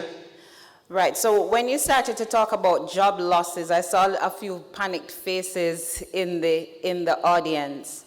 So it is more, not necessarily job loss in a sense, especially in the public service, but how you reskill then, as you were saying, Yep. and then ensure Yep. that you are ready for the future. So talk a little bit more about that. So so this is not the first time there's some technology threatening our jobs. If you think about any revolution, any industrial revolution, the same thing has happened before. So we could learn from our past. It's basic economics. So let's say the entire economy of Jamaica was built on ackee and saltfish, right? And on one side there's an ackee factory, next side there's a saltfish factory. The ackee factory, they start to adopt AI, automation, their productivity goes up, they reskill the people who want to come along on that first journey. Because the reality is, when you start going to your teams with it, there's some people who are not going to want to come along. And that's okay too. But when you reskill, the productivity of that particular organization, it jumps, right? The outputs jump. Ultimately, you're going to be able to do that with a smaller headcount. The folks that are displaced, they go home and they realize, well, this is the future. And they reskill, they retrain, they retool.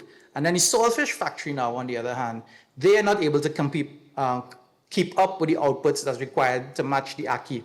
So what they need to do now, they need to adopt AI automation. And where do they go? They go back to the same pool of people who might have been displaced on the first pass, because those people on their own reskilled, retooled, and then production goes up. So overall, productivity will go up across the entire board. And wouldn't you agree? Productivity is a little bit of an issue in the region. So I see it as a very positive thing. But in the short term, there could be job loss. But the key is this, is that the market opportunity is so big. Because if we're thinking in an abundance manner, how could we serve more and more people? What do I mean by that? If you think about digital transformation at the government level, there are typically only two countries that you would prescribe that to. That would be Singapore, as well as, Chris, help me out here. What's the other country? Singapore and the one in Europe? Estonia. Next to Russia. Estonia. Sorry? Estonia. That's right. Mm-hmm. And they're two small countries, but they were agile. They were very early to the game. And most, not even the US is kept up to pace with them. So if you want to get some digital transformation platform, so I know you guys are looking at NIDS, then typically those are the first two countries that you go with. So whilst today you serve the customers, the 3 million people in Jamaica, it creates an opportunity to start exporting services, products that don't exist today. Because every product and service that you develop, they potentially are marketable to the rest of the world. Excellent. You wanted to add? No, so one of my roles is with respect to the NERA organization. My co-board member is here with me, right here, right, Maria. And we had a visit, some of us had a visit to Singapore recently, and had the opportunity to speak to some of those folks in the organization responsible for digital transformation. And let me tell you, is this being recorded? Please be careful. I don't want to ever hear people compare Jamaica and Singapore again. It's a different mindset. It's a different governance structure. So when we had a situation where we were in one of the training sessions, and I said, look, in Jamaica, we are doing our best to try to implement a national identification system. Successive governments have been trying for decades, and we're there now. With the first 200 or so people have gotten their cards already. I just kind of said, what was your experience when you were trying to do this and with all the naysayers? And the lady looked at me and, naysayers? This is Singapore. Government says you do, you do, right? So we wonder why these people are so far ahead, right? No, it's not every single solitary thing that the government say you do, you're gonna just do, because there's always opinions and maybe there's another way. But in a situation where there's a quote unquote benevolent director, a benevolent dictator, there is a situation that happens sometime that there is an agreement on this path, that we're going to go this way, and all these things are good for us, and everyone has put up their hand and agreed why they're ahead. Every time that we get the reports from UNESCO, anywhere else, what are the top-ranking small island independent states, SIDS? Guess who's at the top? Singapore, Estonia. Estonia is not island state, but Singapore is always at the top. And when the small states, Estonia, Singapore, always at the top, because there's an agreement. And we have to be careful again at the risk of controversy. We have a tremendous amount of silos within our government situations. And when we try to bring digital transformation technologies into those places, the minister said it, I'm glad to use an example. When we try to bring technology, people say no. People say no. Why? Not because it's not going to do better for the citizen, but for that person's pocket. Because what the example shows, the technology, the process not working over here, but there's a little man in the corner. Yeah. There's a little man in the corner who's going to sort it out for you. A very bad situation happened to me last year, my family, where we took our car to do the fitness. It's done. My father-in-law, him nothing to pay no man per no side, which 90% of the people do. He took the car there, and guess what? Brand new car, 2 years old. The fitness man did what? Crashed the car. Right? But what was said to me is that, hey, you never do the thing the way we normally do it, man. Where you carry the car going for? So folks, I'm just using this as an example. When the digital transformation technology opportunities come for us to automate processes, there's a lot of people that do not want to automate the processes, not because the processes are bad, but for right now, my pocket now got benefit after the AI come in and start to automatically do the things, and things that would normally take a week or two, we can cut it down into 2-3 days. I'm part of another project right now, helping the Ministry of Agriculture with some importation approvals that take right now up to 49 days. The digital transformation technology will reduce it to 3 days. Sat with the minister just this week, I went through the entire process. 3 days. This is what's going to happen with technology. It is going to make things more efficient. It's going to improve the processes, and the citizens are going to have a better experience. But usually, there's someone inside somewhere saying, Anyway, as I said, at the risk of controversy, let me shut up.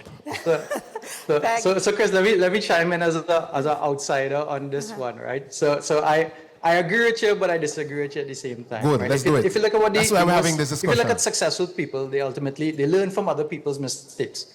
I'm not saying take a carbon copy of Singapore and apply it in Jamaica or Trinidad, because it wouldn't work. No way. But there's certain lessons inside there that we could absolutely take away and then repurpose. Because the most successful people, what they do is they learn from other people's mistakes. Yes. So that's what I'm suggesting. Make it our own, but there's also opportunity for us to grow outside. Now, you scratched on something, and I don't know that you really gave it the justice that you should have, but you mentioned something that is key. In terms of all of these transformation projects, it's in communicating what's in it for me. Yes, correct. You're correct. And if you miss that, if you mess with somebody's money, then there's problems. So if you're able to communicate early on, because as leaders, that's your role. Very early on, what's in it for every single team member, then you're off to the right start. Excellent, correct. Leslie. So we will close out there, and what's in it for me, for those of us who are so trained in change management, it's really the crux of the matter. But thank you so much, gentlemen. Thank you, audience, for your time. And we'll just leave you with this. Leslie had said it in terms of the consciousness. Our aim here was to raise your consciousness, and what we said, it was fresh, it's applicable, yes, it's sexy and topical, but it's serious business. And it's the business of service excellence of the entire public service. And we are confident that as a full service, 120,000 strong, we can do it, and we will do it, and we will do it together. So thank you so much, and enjoy lunch.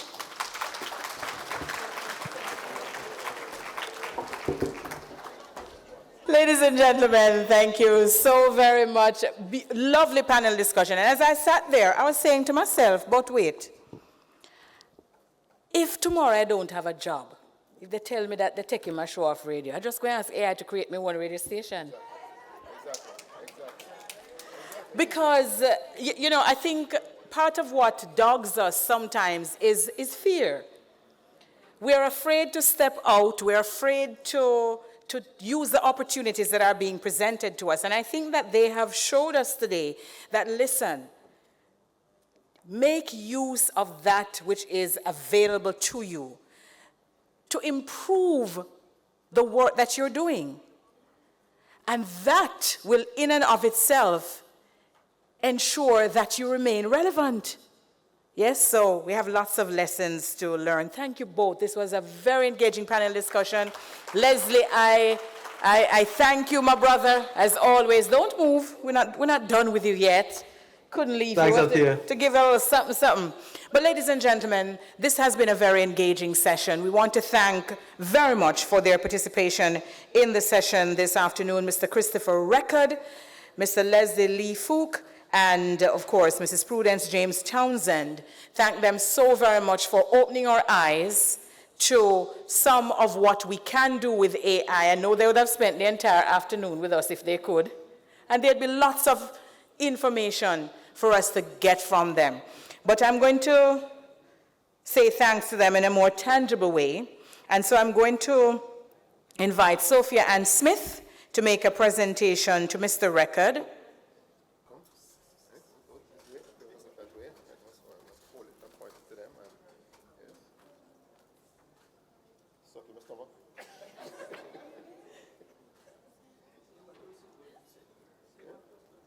No, I was just saying thank you for an informative presentation.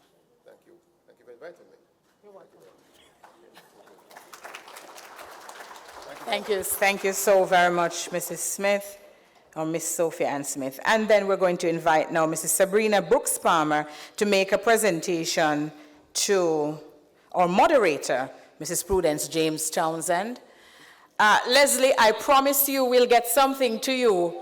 We're just going to tell you thanks virtually for now, but I'm certain that, you know, we will get something to you as well. Let me step aside. Yes, Leslie. I'll settle for some pan chicken from the Red Hills, man, next time I come visit. We got you covered, Leslie. Thank you so much, guys.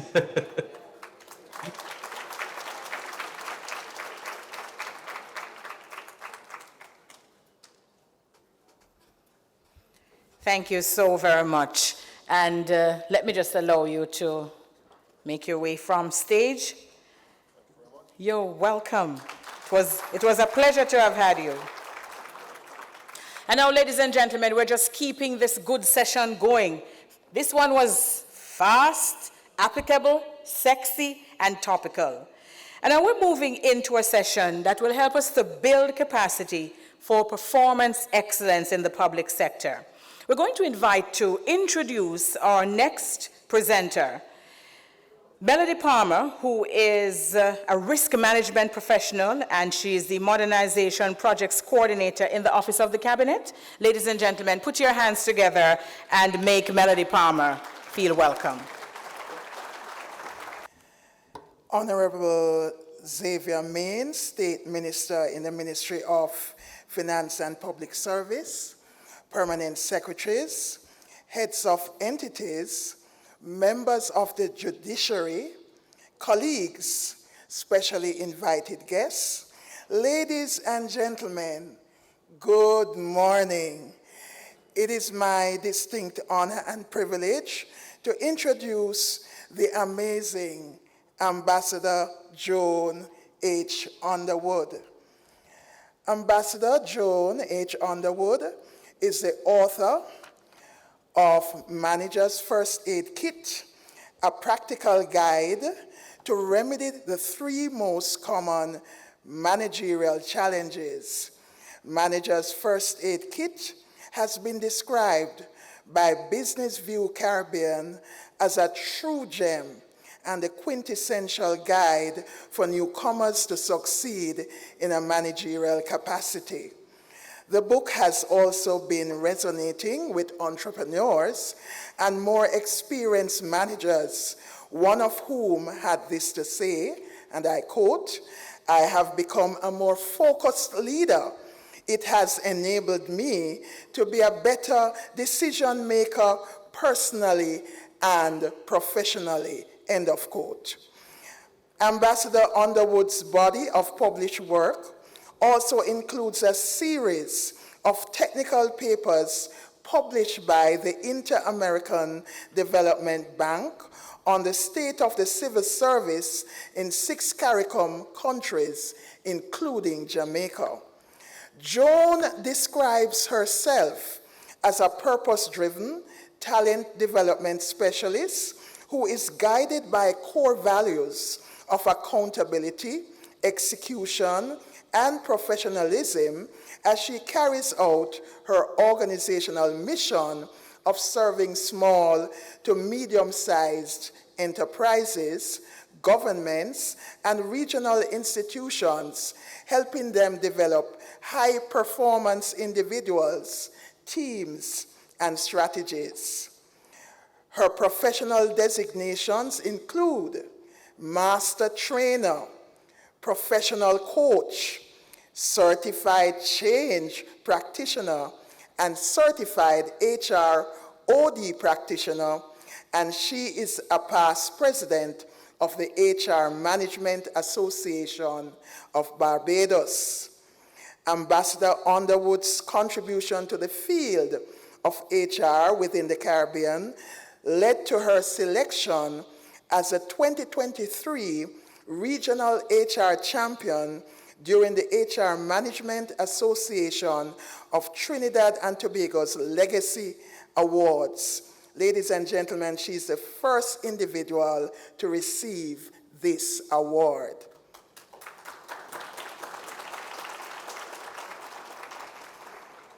In addition to her work in coaching, management, and policy in both the public and private sectors, Joan served for 7.5 years as Antigua and Barbuda's non-resident ambassador to several Latin American countries, including the Bolivarian Republic of Venezuela.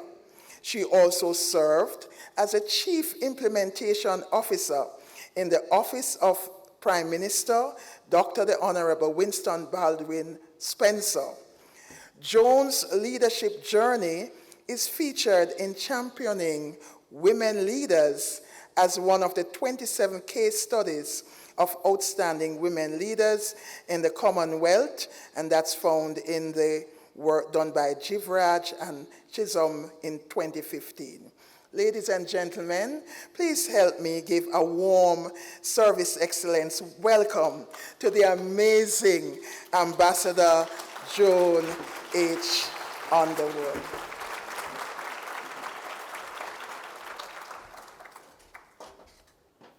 Good morning. So, excellence is about meeting and exceeding expectations. And so, even before I get into the presentation, I want to talk about one expectation that I will not meet, but I don't want you to mark me down for it. Because your program says you're going to have lunch at 12 o'clock, right? Well, that's not going to happen. you will notice that we're currently running about half an hour behind schedule.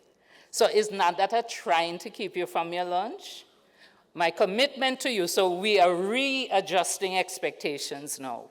My commitment to you is for a 12:30 lunch. You can work with me on that? All right, wonderful. So I want to thank you for once again extending an invitation for me to come to Jamaica. I always feel like I'm coming home. And to be able to speak to you about excellence, that's my passion. All right? So we're talking about building capacity. And some of you in the room, you've already established a track record of excellent service. What we want, as we heard from Althea, we heard from the minister, we don't want service excellence to be the exclusive purview of the elites. We want it for every single Jamaican, every visitor to Jamaica, right? So that's why we're going to talk about building capacity, because you have some awards on a table over there. What we want is for you to get to the point where you can't hold the awards on a table. Is a whole building you're going to have to create, because excellence is going to be so the norm. So let's talk about how we get there from here. So in terms of how I've structured the session today, we're going to use the GROW model. You would have heard that I'm a coach. So I'm actually going to use a coaching model to take us through how we can build capacity. And it's the GROW framework. We start by establishing what's the goal. So when we talk about service excellence, what is it that we actually want to achieve? So we're going to establish that. Then having done so, we'll talk about our current reality. So where are we today relative to where we want to be, where service excellence is the norm? It's the expectation that gets fulfilled. Having established the reality, we will then look at the options. What is it that we could do to make that reality equivalent to the goal? And finally, we will talk about the way forward. What's the plan? How are we going to make it happen? So this sounds like something you want to spend the next 55 minutes engaging in? All right, so let's do it. What do you want to achieve? So to find the answer to that question, this is the document that I went to. Looks familiar? It better. This is the cover of your 2022 Service Excellence Policy, which is a fantastic document, by the way, so I commend you for that. So here is how you explain it, because it's not just jargon. It means something. And as you have articulated it as a nation, the goal for you is that the whole public service will be organized around the needs of its customers, directly accountable to them through guarantees, not a maybe, guarantees of services which are of the highest quality, which are accessible, which are convenient, which are easy to use, integrated, responsive, cost-effective, and which assure redress when things don't quite go as we would like them to go. This is a promise that you have made to your citizens and residents. And this promise has two pillars on which it is built. One is performance excellence, and the other is people engagement. And you cannot get excellence if your people are not engaged. And we heard from the panel earlier how we can use AI to help to get excellence in performance. So the two things need to come together. So let's look at the specific objectives that are contained in your service excellence policy, so that, again, we're establishing what the goal is explicitly.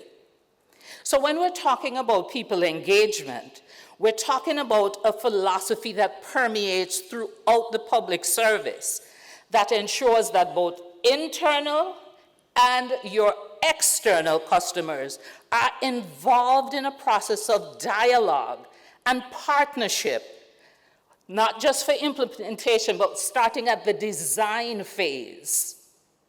So they have skin in the game because they were part of designing it. And so they have a vested interest in helping to implement it. So that's what we mean when we talk about people engagement. What do we mean when we say performance excellence? We're talking now about a culture, the how we do things, that inculcates excellence in all public service institutions, organizations, all the MDAs.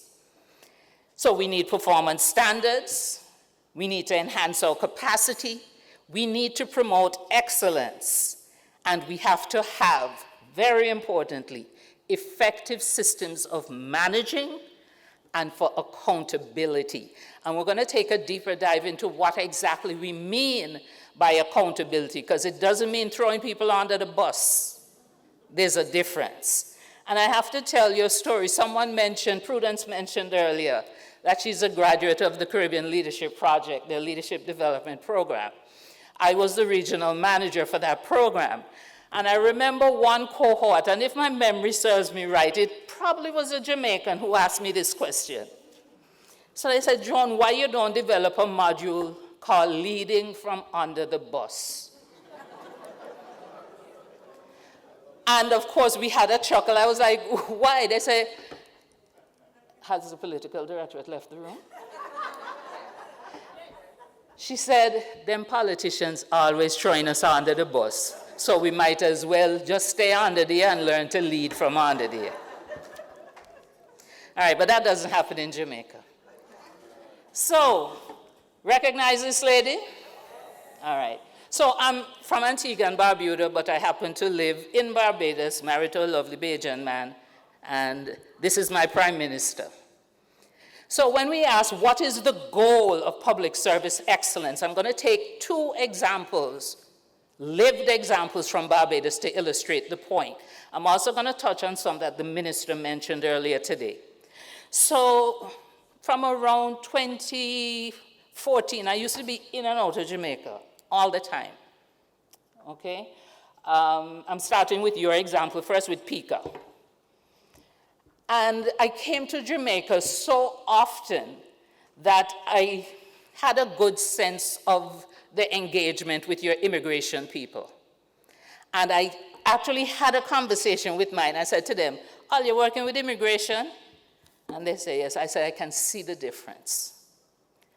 The customer service, I mean, the improvement was significant. It was exponential. I started looking forward to the little conversations I would have with your immigration officers, because from my passport, they could see that I was in and out, and they would be, welcome back. How long is it with us this time? Welcome. I mean, magnificent. So you could see where the people, the capacity was built for them to be welcoming and engaging. I just came in yesterday. Didn't have much as a matter of fact, I don't know that I spoke to an immigration officer yesterday because the technology was working. So I had completed, what is the C5 form? Online before, right? And I came in, I scanned my passport. It didn't take me 5 minutes to come through immigration, so much so that my driver, who is impeccable with her time management, she said, but wait, you must be the first person that come off that plane. I was like, no, I wasn't. But your technology working, right? And I didn't have luggage. So it was, I mean, perfect. Service excellence, people and technology coming together. That's the goal. Now, remember the pandemic, and I don't want to give anybody no flashback and PTSD and so on. But we were locked down from March 2020. Now, in Barbados, where I live, there's unemployment insurance. You have that here? Okay. So, people who were employed, the unemployment insurance kicked in. Oh boy, I hurt your feelings. Kadir, that's how they say in Barbados when they feel sorry for you, Kadir. Hush, it will come. All right? But at the time in Barbados, this is back in 2020, unemployment insurance did not apply to self-employed people. And I'm a self-employed person. So all them people that get in unemployment insurance, I ain't got nothing. And when you work for yourself, when they say lockdown, your income disappears completely. So the cabinet met and said, but hold on a second. Self-employed people are perhaps even more vulnerable. Therefore, we need a policy directive to fix that problem. Remember, we're in lockdown. That's very important to bear in mind. So cabinet decided in a virtual meeting, we're going to bring the self-employed people into the net, provided that they have been making their Social Security contributions, their current. We're going to give them $1,500 US as a one-off, and we'll see what happens. It was $750 US a month for 2 months. So that was a policy directive. Remember, we're in lockdown. National Insurance Agency was tasked with the execution on that policy directive. They put a form, an application form up on their website. They told us, log on, complete the application, submit it. If you're qualified, you will receive the $1,500 US payment. Within 3 days, the money hit my account. I didn't have to call a politician. I didn't have to pass a money. Simply by completing and submitting the form. That is service excellence.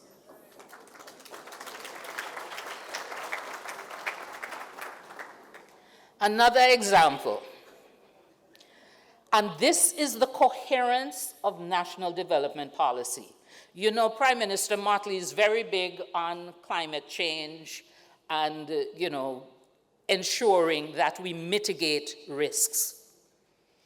So one of the elements in the national energy policy is to foster the transition from fossil fuel vehicles to electric vehicles. So I was buying an electric vehicle as part of my contribution towards mitigating the effects of climate change. And that I was negotiating the purchase of the vehicle in March. But because I was coming back here to Jamaica, this was 4 years ago, I said I will take possession of the vehicle in April upon my return, but I'll complete the transaction before I leave. So I had my invoice, I had my insurance lined up, everything, and then the budget speech took place. And in the budget speech, the Prime Minister announced that they were going to waive certain duties and taxes on the purchase of electric vehicles. It translated, well, let me not get ahead of myself. That was the budget speech. So you know what comes after the budget speech is the budget debate. But we have a kind of situation in Barbados where we don't have no opposition, right? So from you have the budget speech, you're going to pass just how the PM said. The day following the budget speech, I heard from the car dealership. They said, Ms. Underwood, here is your new invoice based on the announcement made in the budget speech yesterday. No, that came from the private sector. But the private sector had that level of confidence in the public sector that they would execute flawlessly. So on the mere mention in the budget speech, they adjusted their invoice. And I saved $15,000 Bajan dollars. That's excellence. Now, in last year's budget speech, the Prime Minister announced a change in the regime for corporate income tax. I think you're going to get a little upset on this one too. Before she made that announcement, we were paying 5.5% corporate income tax. What are you paying? Okay, plenty more than that. She announced that it was going to go up to 9%. And Bajans vex. However, because it's part of the national policy to promote small business development, she stated that small businesses which are approved, so you get a stamp of approval as an approved small business, you would retain the 5.5%. But there's a process. You have to apply and meet certain criteria. So here's where the service excellence comes out. The folks in the Ministry of Education and Business, there's a business development department there. They go out, so they came to the Small Business Association and said, we want to speak to your membership to explain to them what this means for them. So I attend a webinar where they explain the process for applying for a status as an approved small business. So I do what I need to do, send in my application. And here's where the excellence came. It was there with the outreach and the communication, but what really wowed me is when I get a call from the business development officer who was assigned to handle my application. She said, Mr. Honorwood, I want to understand your business, so when I put the case to the minister, I can represent you well. Me another girl from Eve. For those who didn't understand, I do not know the lady. My file landed on her desk, and she called me to make sure she could understand my business so that she could be a good advocate for me when she presented my application. That's service excellence. So I asked her permission to talk about her today. Her name is Tamara Blackman, and I write a letter to her director and say, I'm going to talk about Tamara Blackman when I go to Jamaica. So that's the goal. That's what we're aiming for. That's what service excellence is. What's our reality? So you're going to have to tell me, where are you now? What percentage of MDAs do you think are currently meeting, I said these are about expectations, currently meeting or exceeding the expectations laid out in the service excellence policy? You don't have to answer in your heart. Okay? So let's talk about engagement, because remember, that's one of the pillars, right? So I've offered you 3 definitions here, one from Gallup, one from Harvard, and one from CIPD. So Gallup says that engagement is having people who are involved, people who are enthusiastic, people who are committed to their work and their workplace. Sound like Ms. Blackman, right? Harvard says employee engagement is the energy, effort, and initiative employees bring to their job. Nobody told Ms. Blackman that when we give you an application, you must call the people to make sure you understand what they do. Nobody told her that. That's initiative. CIPD talks about a state of mind in which employees show vigor, dedication, and absorption. So how many of your people showing vigor, dedication, and absorption? Okay, remember, just answer in your heart. So Gallup makes the distinction between engaged, not engaged, and disengaged, right? So let's be clear on the distinctions between those 3. So an example of an employee who is engaged would be this individual from Australia who says, I really enjoy my job.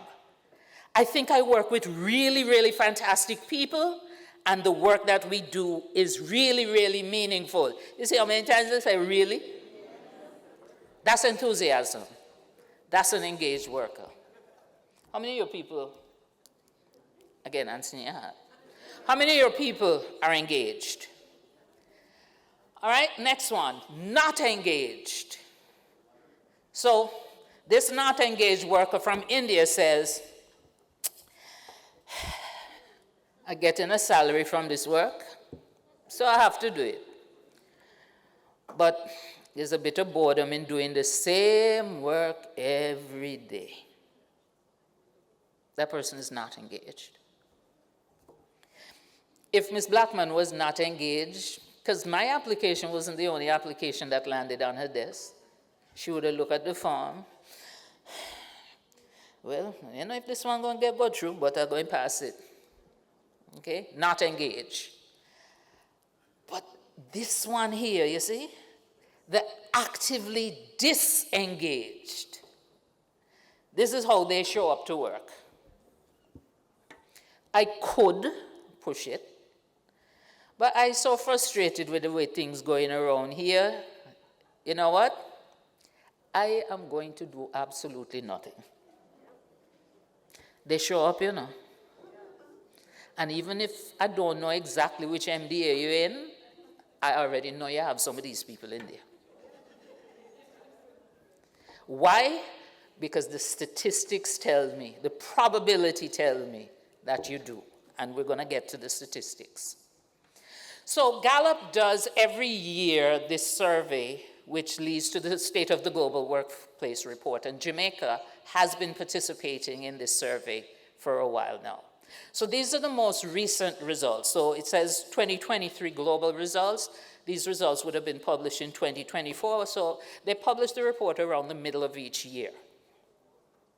So there's a lot going on this slide. I'll break it down for you. They assessed by asking the respondents in this survey, within the last 24 hours, did you experience these emotions? Stress, anger, worry, sadness, loneliness. And they've broken down the responses by employees who identified as being engaged, not engaged, and disengaged. So the least stressed were the employees who were engaged. The most stressed were the ones who are actively disengaged. And something that's really interesting is that they were even more stressed than people that don't have work. The unemployed people who don't know how they, because remember, unemployed means you're looking for work. You don't have work, but you're looking for it. They were less stressed than the people who showing up in your job that say, I come in here by not doing nothing today. Anger, again, the people who are on your job actively disengaged were more angry than unemployed people. They worry 52%, the same as unemployed people, but more than half of them said, we worried. They're more sad and they're more lonely. These people are on your job. You can't ignore this. Neither can you expect them to deliver excellent service. So I did a trend line for Jamaica. Okay? And so let's go to the good news first. So that's the middle line, engaged. Right? So you up at around just under 30%. That's above the global average. So kudos for that. But guess what? Look at where your not engaged people are. These are the indifferent people who just going through the motions. Over 50% of your people. Right? Not going to get excellent service from them. And look at where your actively disengaged people are. It's about 17, 18%, almost 1 in 5. That's your reality. That's what the data says. So that's why I can tell you, you have some of them in your place. So this is a very short video from Gallup explaining why this is important. So have a listen and we'll talk about it.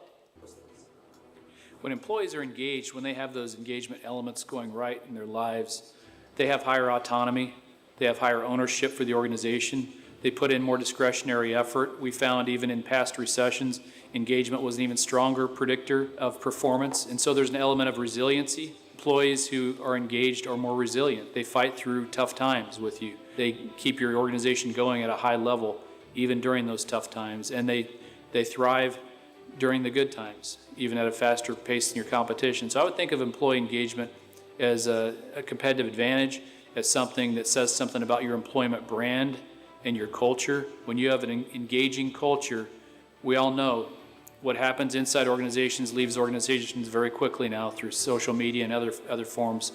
People look to their friends for advice on where to work, and they look to all kinds of outlets technologically. And so your employment brand, having an authentic employment brand, starts with having an engaging work environment where people have their performance going right. They feel like they're performing and developing and a part of an important, significant culture that's making a difference.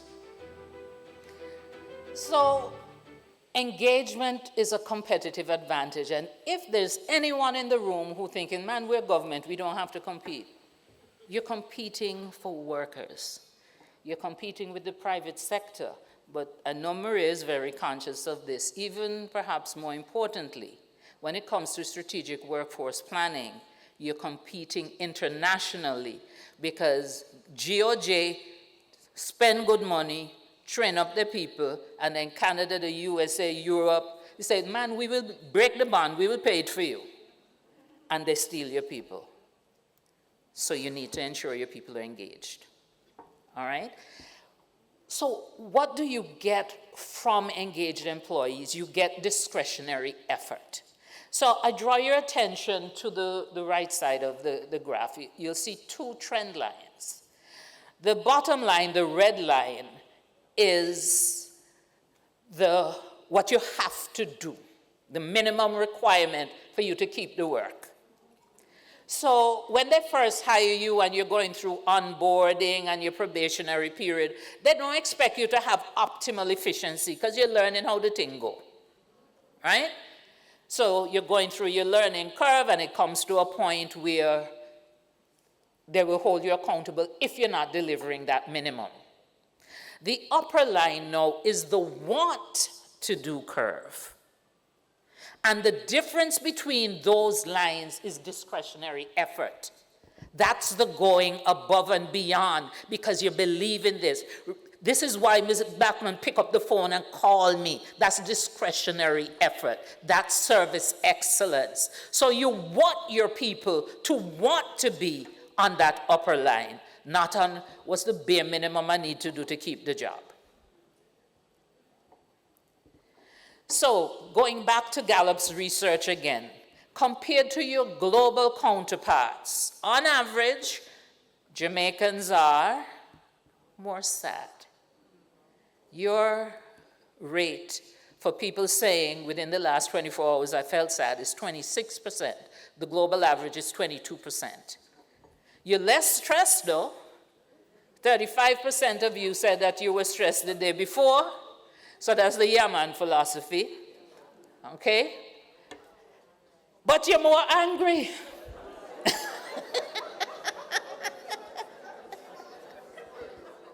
All right? So these sad, stressed, angry people are the same ones you expect service excellence from. Yeah, that got your attention. So, you know, you can't really expect the people them to give excellent service when this is how they're feeling. All right? So that's our reality. So what are the options? What could you do with a commitment? So let's show the link between engagement and performance. Because it's not engagement just to get engagement. It's engagement because engagement drives performance. So what are some of the performance outcomes you think would be affected if you would have higher levels of engagement? And think about it from your respective MDAs, where you are. What are the things that you say, boy, if I had fully engaged people, these are some of the outcomes that I could get. According to the published data, these are just some of the benefits that accrue when we have engaged employees. Customer satisfaction is up. Profitability is up. And again, in case anybody here thinking, in the public sector, I don't have to worry about profitability. Yes, you do.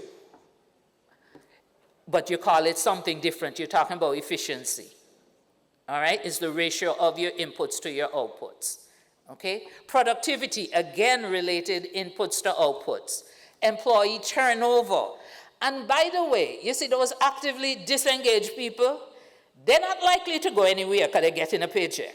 And they're not doing anything to get the paycheck. So the people that are leaving are the good ones who are frustrated that they come here and work out their soul salvation and get the same salary as the people that sit down next to them and do nothing. All right, so this is not good turnover we're talking about. Safety incidents decline when you have more engaged employees. They don't take up your things as much. So theft is down. Absenteeism is down. When we look at healthcare facilities, patient safety incidents go down with engaged employees. And defects in quality for production, they also go down when you have engaged employees. And so again, this is hard data, not just speaking, by VAPS here, as the Trinis will say. There's published research. For the top 25th percentile, so the top 25% in terms of engagement, compared to the bottom 25%, you have 78% less absenteeism, 21% less turnover in high turnover organizations, and 51% less turnover in the average organizations. The good outcomes are also significantly different. So you have 10% more customer engagement, citizen engagement, 17% more productivity in sales, and in the non-sales environment, 13% more productivity. Okay? The data is there. Look at employee well-being and reason this one through, because that's the most, apart from absenteeism, there's a 68% differential in employee well-being with the top 25 engagement versus the bottom 25. Now remember, the top 25 engaged entities, they're producing more. So they're doing more without a concurrent concern about employee well-being. So the people are burnt out, yet they're producing more. Think about that. And organizational citizenship is also higher in these organizations with the engaged employees. So, yeah, there's some dark clouds, but there's light coming from behind those clouds. So here's how you can leverage that light. According to Gallup again, 70% of team engagement is directly attributable to the manager. And they don't mean the political directorate, they mean the manager that they interface with. 70%. So when you, as leaders and managers, when your people trust you, when you inspire your people, they find the work meaningful. They feel like want to be a part of this. They feel like, let me pick up the phone and help this client to get her approved status. Employees who strongly agree that they trust the leadership of their organization are 4 times as likely to be engaged. This didn't require you to go and beg the Ministry of Finance for extra money. This is how you build relationship with your people. This is on you as the leader to create this type of connection. It depends on how you show up, right? Do you show up as a boss or do you show up as a coach leader?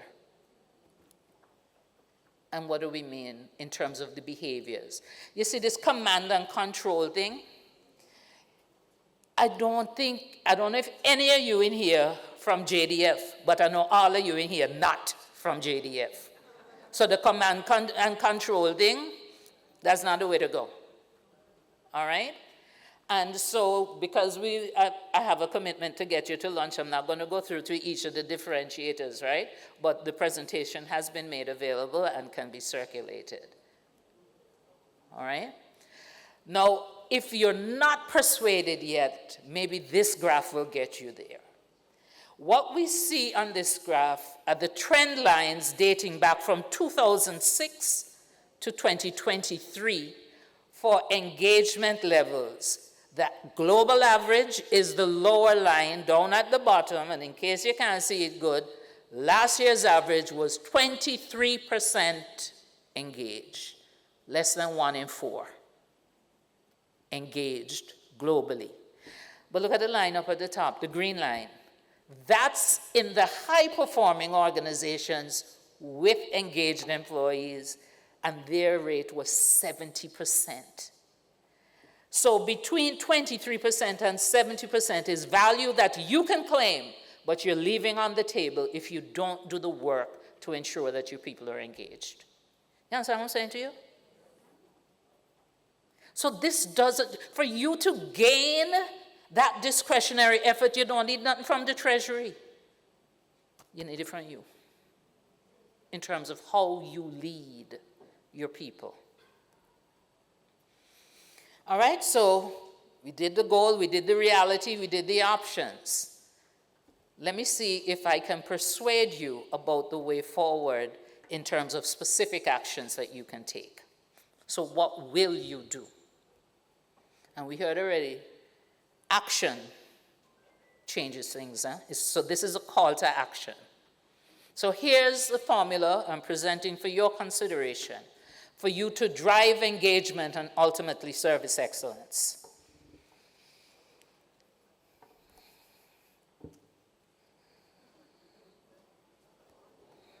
So you know it. But in case we have any vegans in the room who are not in this elephant eating business with you, I have a question for you too. And you know the legend of Sisyphus, right? Pushing the stone up the hill, only for it to roll back down, for you to push it back up again.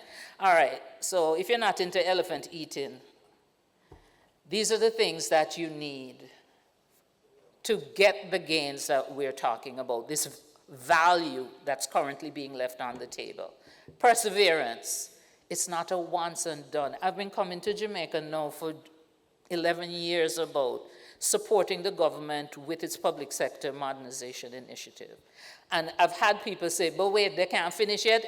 There is no end. It's an ongoing process. You have to persevere. It is not a sprint, it's a marathon. You have to be resilient because not everything going always go. The pandemic came and, you know, you had to regroup and come again.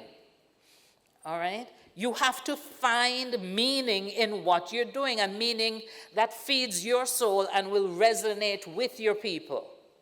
You have to find the motivation and, again, persistence, persistence. So how do you create and maintain a culture of service excellence? Culture, what is culture? I like the second definition. Not a lot of words, but you get it. It's how we do things around here. That's culture. So Jamaican culture, it's how Jamaicans are. Public service excellence culture, it's how we do things. Now, I'm going to use a construction metaphor, and it's interesting that Pastor started this morning with the story of the carpenter. So we don't want that carpenter last year mentality, but we want the mentality where we're building something that we want to last. So how do we construct a high-performance culture? With any major building, it starts with the foundation, because you cannot put up a superstructure on a weak foundation. It don't work so. And Jamaica has had enough hurricane experience that we've learned this lesson, right? Okay, so a high-performance culture is one in which the employees perform well because they're engaged, they know that they're valued, and there is a commitment to continuous learning and development. All right, so we're talking about the unlearn, relearn, right? It's not a once and done. So the foundation of a high-performance culture, we have to have a strong mission, a cohesive vision, clear and achievable goals, so the performance standards need to be there, and we need to have core values that are shared by all who are part of the team. That's the foundation on which you build a high-performance culture, a service excellence culture. Once we have our foundation in place, then we can start to put up the next layers to build our superstructure. And I put it to you that that includes psychological safety, the engagement comes back in again, and employee satisfaction. So let's go through each of these, starting from the foundation. So the purpose, the why, and we heard about purpose from Pastor this morning as well. So your purpose is this commitment to service excellence. That's your number one priority. That's where it all starts. Everybody needs to get that. And from there, you then cascade it down. So your strategy is grounded in this commitment to service excellence. Your execution is grounded in it. And not just at the level of the leadership, but we heard from minister, even the person who is opening the door to welcome people into your ministry. They need to understand this and be committed to it. With the superstructure now, let's delve into starting with the psychological safety. And there are 4 levels of psychological safety that I invite each of you to be very conscious of and very intentional about. And the first one is inclusion safety. Do your people genuinely, legitimately, authentically feel, I am part of this team? And you don't just accomplish that by giving them the contract of employment or the uniform or the name badge. It goes beyond that. They really have to feel valued. I belong here. They appreciate me here. I'm part of this. Then you have learner safety. So of course, if HR does its job right, when we have the JD and it says that these are the knowledge, skills, and competencies we're looking for, they go out and they find that and they bring that in. But still, they need to learn how to do it your way, the way you do it here. Remember the culture? So they need to feel it's safe for me to learn while I'm on the job. And again, because the job is not static, things will change. So it's okay for me to continuously learn. So I can admit that I don't understand something. I can ask a question without being ridiculed or made to feel less than. All right, so they have to feel safe to learn. They have to feel safe to contribute. My contribution is valued, right? Not everybody is going to be a Usain Bolt in terms of the speed at which they will get, but what I bring to the table is appreciated and valued. And the 4th level, and let me tell you, right, I know they have some people walk in the door and they think they have this kind of safety. The first day they come in and they start telling you everything you're doing wrong. My personal thing is that you have to earn your way up to challenger safety, right? You can't come in the door, you don't know how it go yet. Take a little time. And then from a position of understanding and having contributed, you may say, hey, I think it would be even better if. Then we can have a conversation. But you can't be on probation and tell me, oh, you've been doing this wrong for the longest while. Okay? So these are the levels of safety that as a leader, you need to build in your team. And for you to have psychological safety, there needs to be a shared belief, because if you think as a leader, yeah man, don't take care of that. But when you talk to your people, you get a different answer, then no, it's not happening. Having that safety gives your people a sense of confidence that, listen, I can come in here, I can ask questions. If I don't know something, I can admit I don't know it. I trust the other members of the team. And there's mutual respect. No. Some years ago, working with Mind, we were doing some work at a particular agency. And it was a team, they had asked us to come in to do some work on team building. And we believe in doing our diagnostic assessments before we go in, so we don't just show up and say, okay, this is the solution. We make sure we take the time to understand what's happening. And it became apparent that there was some professional hurt in the organization, some residual bad feeling. And let me tell you, people who had joined the organization after whatever the incident was, so they weren't even there, so they didn't know quite what happened, but they know they didn't trust management. So we said, listen, we got to deal with this. And so we started talking about psychological safety. You know, your people are not talking to you because they think there may be adverse consequences.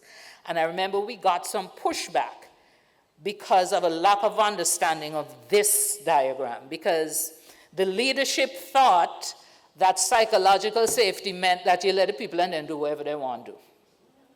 Okay? And so we took the time to explain to them it is not a trade-off with performance against safety. It's not or, it's and. So I draw your attention to the yellow quadrant, where you have high performance standards and high psychological safety. That's where you're in the learning zone. That's where you're going to maximize productivity and engagement. All right? So when your people feel safe, that's where you get innovation. That's where you get the benefit of their creativity. That's where you get enhanced productivity. So remember this diagram. I just put it back here to refresh, right? So I want this to get into your subconscious. You want to be closer to the black line than to the red line.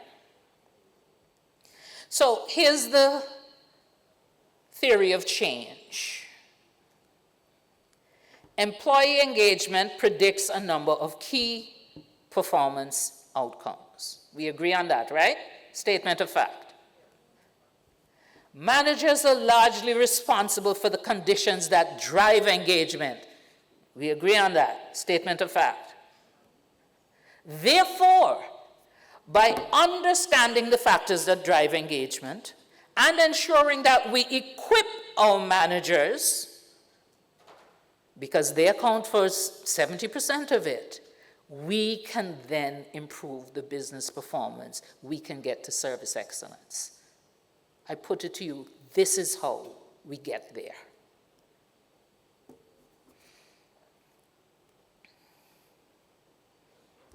Okay?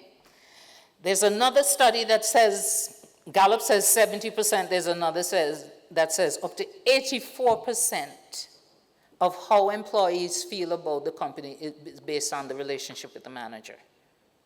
All right? So that's the leverage point that you have at your disposal. The final, remember our construction, so we put down our foundation and we put in the superstructure, so we're going to put the roof on it now. And again, Jamaicans know from the all too painful experiences with past hurricanes that from your roof come off, you're in trouble. Right? So I don't know about you, I'm from Antigua. We have bad hurricane history too. Listen, I just pray the roof making noise, and sometimes you even see it, the pressure going up, and you said, Lord, please, then make this roof come off. And what's your roof? It's your employee satisfaction. Right? This is different than engagement. This is them feeling fulfilled and comfortable. They want to be here. Right? If you lose that, you're in trouble. So check your roof frequently. Right? And you don't wait till the hurricane raging outside to check it. So you're doing your pulse surveys, stay interviews. Now, stay interviews are interesting because we know about exit interviews. When they don't decide that, I done with you, I gone. You want to sit down and talk to them. Why you don't talk to them while they're there? So that you can keep them there. All right? And then hold managers accountable for what their people are saying. So this pulls it all together. Your foundation, you have your strong mission, vision, your goals, core values. Layer on top of that psychological safety, employee engagement, and ultimately your employee satisfaction. And then comes in the accountability. That's the glue that ties commitment to results. Without accountability, you can have all the beautiful words, but you don't necessarily get to the results. Now, the difference between blame and accountability, I love this table. In a culture of blame, where people always ending up under the bus, you think that your people are the problem, so as soon as something goes wrong, you're looking for who? Right?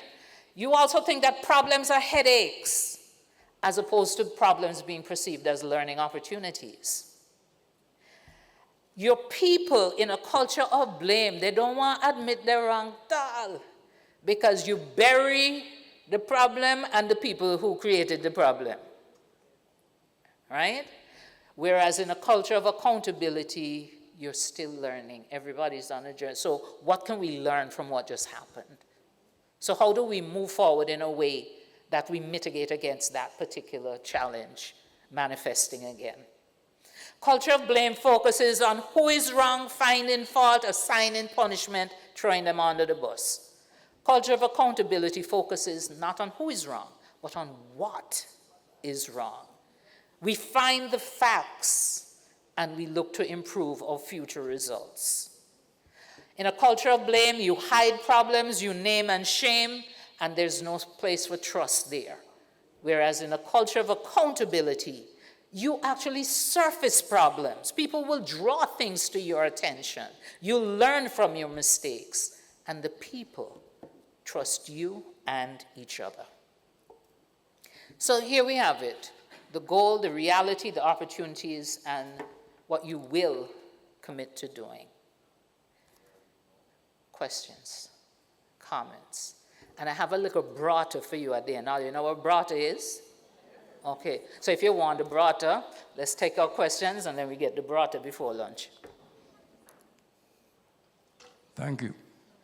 What do you recommend as the best steps to move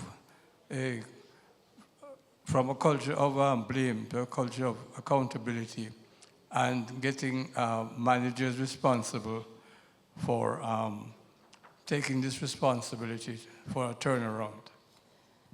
The short answer is to use your performance management system the way it's The short answer is to use your performance management system the way it's intended to be used. So you decide what is the performance standard we want here, and then you hold people accountable for it. I'll give you an example of something that happened to me. Back when I used to work in corporate, I was the HR person for a financial conglomerate, which included a domestic commercial bank. So we had loans officers, and in one branch, there was a particular loans manager. She'd been given targets in terms of interest income from her loan portfolio. When I looked at her performance appraisals, all her loans officers exceeded expectations, but she did not reach her targets. So I had a conversation with her. I said, how is it all your people exceeding expectation where you haven't met our expectation in terms of the revenue targets? So if it's not your people, then it must be you. She didn't say to me, but I heard through the grapevine. She said, oh, Joan, now make me take nobody out of bread. Now, in our system, your rating was also tied to your merit increase. So she essentially was ensuring that all her people got the maximum allowable increase. Next year, same thing. All her people exceeding expectation, she's still not meeting the target. So I changed her appraisal to below expectation. So she didn't get no merit increase that year. Right? I didn't change her people's expectation because she was saying what she communicated to them, they delivered on it. So then you're communicating the wrong thing. So I held her accountable. That happened many years ago. She still don't talk to me, but the next year she met her targets. It's all right. She can keep her speech and give me the targets. Thank you.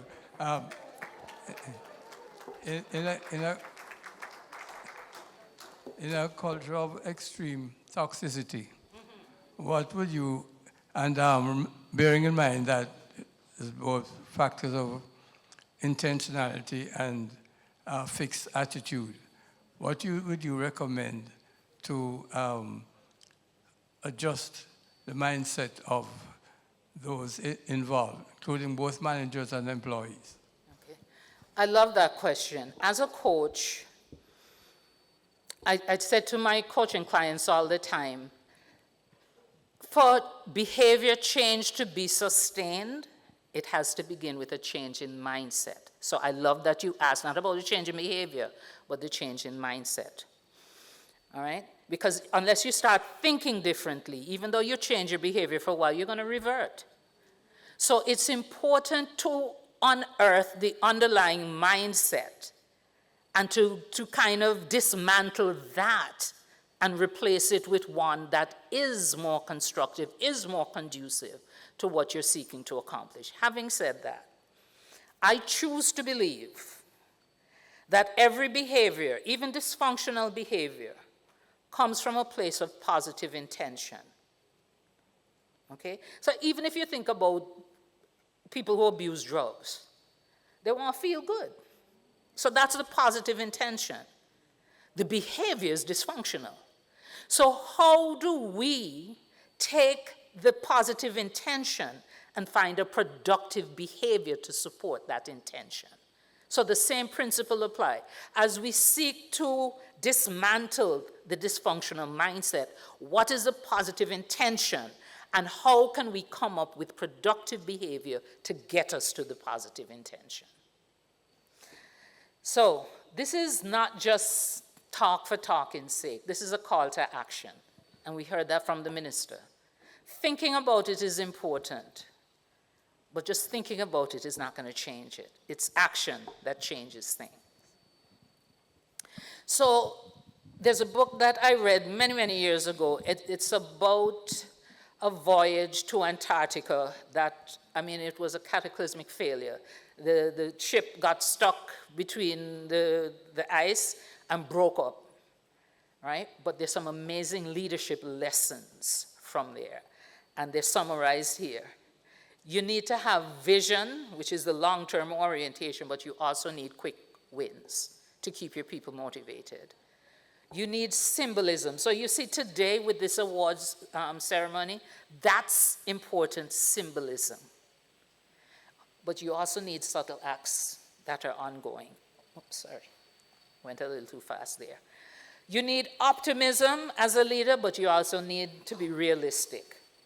Because if people think that you just walk around with your head in the clouds all the time, they're not following you nowhere. Okay? You need teamwork and unity, and you need to lead by example. Okay? So I have another very short video. It's from an interview talking about the leadership lessons from this story. When everything is so uncertain, what are the key nuggets, would you say, that we need to learn about Shackleton? Well, just to kind of present them in uncharacteristically succinct form, you have to step into the fear, right? You take the step. Courage is not the absence of fear, as Mandela said. It's the willingness to walk into the fear, kind of square your shoulders and tighten your core, and realize you are still standing and can take the next step. And then other people behind you can take the first step. So step into the fear. Feed and water yourself and your people carefully, both emotionally and physically and mentally. Keep your fingers tightly on the pulse of the morale of the people around you. Learn forward, face forward, and learn. Right? Let go of what was and what didn't work in the past. Learn from it, and then move forward. Especially in crucibles and crises, there's just too much at stake to spend a lot of time rehashing the past. I said on the Charlie Rose interview I did many years ago, well, several years ago when my book came out, I said, I learned, and Shackleton learned, that why is never the question, right? Why me? Why this? Why the suffering? Why the calamity? Why the failures? It's never why. It's what can I make in this wreckage, and how can I redeem, reclaim, and just as a crucible, it's about, high flames, literally, and its ability to kind of reshape things. How can I, be forged into something better and stronger and more committed to service? All right. So some lessons, because there are difficult times ahead. There's a song, and I'm dating myself here. I beg your pardon. I never promised you a rose garden. Along with the sunshine, there gotta be a little rain sometime.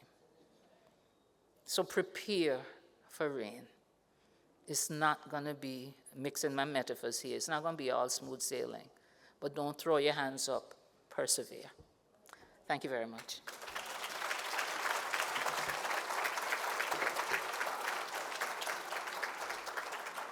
Boy, I want to adopt you. That was absolutely fantastic. Every marker that she intends for us to hit when we are working in our different organizations, she hit them right here on the stage this afternoon. That is what you call leading by example. Please put your hands together for her. Absolutely well done.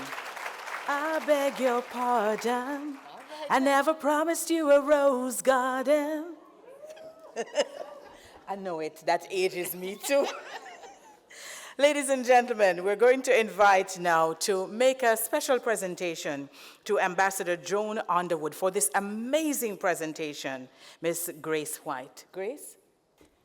Members of the judiciary, permanent secretaries, heads of entities, Executive Director Maria Thompson-Walters, distinguished guests, another round of applause today. Wow, wow, wow. Ambassador Underwood, such an exceptional presentation on building capacity for performance excellence in the public sector. We sincerely appreciate you coming to Jamaica to speak to us about a passion we share, right, everyone? Yes. Service excellence. We were just wowed by your GROW framework. And you know what was just so inspiring? The fact that many times service excellence is looked at even from the external customer's perspective. But today, it was just so relatable and practical, the focus on the internal customers and also the value of leadership. We even got broader on leadership. So today, we can truly say we got our full value out of our presentation. Another round of applause. Come on, we're going to be clapping her so many times. And can I tell you, Ambassador, that persons were so intrigued by your presentation, they didn't even want to go to the bathroom. We looked outside, and persons hurried quickly to the bathroom, and there was a captive audience around the screen outside. It was that refreshing and that practical, and I'm sure that persons are going to want to watch it later. And can I tell you that out of your presentation, we here today, we are charged on a mission for this year to be more engaged, actively engaged, right, everyone? We're going to persevere. We are going to, embody that resilience and demonstrate it. We're going to find our meaning, be motivated, and also be persistent, because the whole aim, of course, is customer satisfaction. So again, we just really want to reiterate that this was really an exceptional presentation, and we thank you for being here today.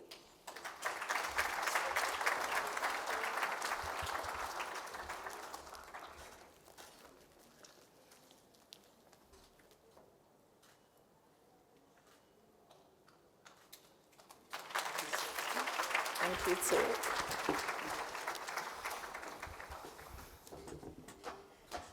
So you know who was taking notes, right? You see, when you're an excellent teacher, you produce excellent students. And that is exactly what happened just now. Grace White clearly was taking notes. And we want to thank Ambassador Joan Underwood once again for helping us to better understand this issue of building capacity for performance excellence in the public sector. All right, so we're going to have some giveaways. I told you that I'm kind, and they made sure that they followed suit, so they're being kind as well, right? And so we're going to invite to join me up here Mrs. Sharika Cheek Perkins, and she's going to tell you what you're going to win, but you're not just going to win. They're going to have to do something, right? Yes, we're not just giving away stuff like that. She will be joined by Mrs. Cherie Joy Powell and Mr. Stottrell Lowe. Put your hands together for them as they come. All right, so I won't tell you what you will be getting, but I can tell you what you need to do to get the gifts, right? So it's not a regular question and answer session. We had a great time this morning talking about AI, service excellence, and all these wonderful things. So we have a few, what should I say now, riddles in the form of a poem. So you have to entertain active listening to get the answers to what we're trying to ask. And it starts, let's start this game with 2 pillars. They hold us firm in all we do. Engage the people, strive for the best. Name the 2 pillars to ace the test. Is it performance excellence and people engagement? You are correct.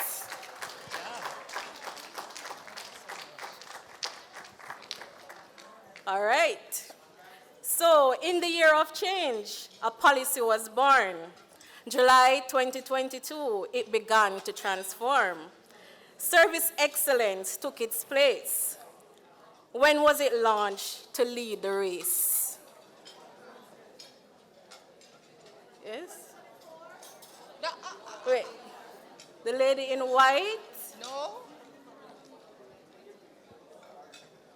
2022? Yes. What month? Oh, they want the month. No. July? July? Correct. 2022. All right, the other one.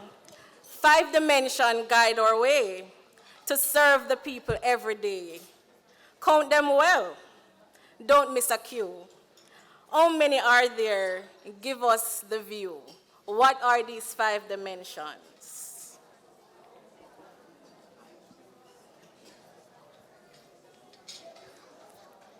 Oh my gosh, Sharika, did anybody in this room attend the training in October? We see a hand right here, this lovely lady in black. I'm coming right to you.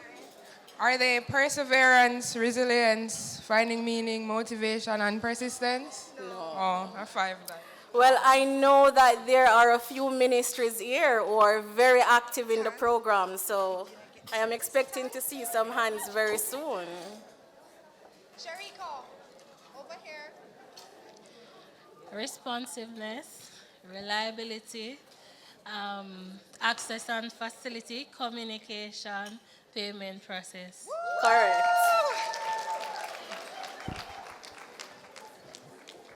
And those are the drivers of customer satisfaction, ladies and gentlemen.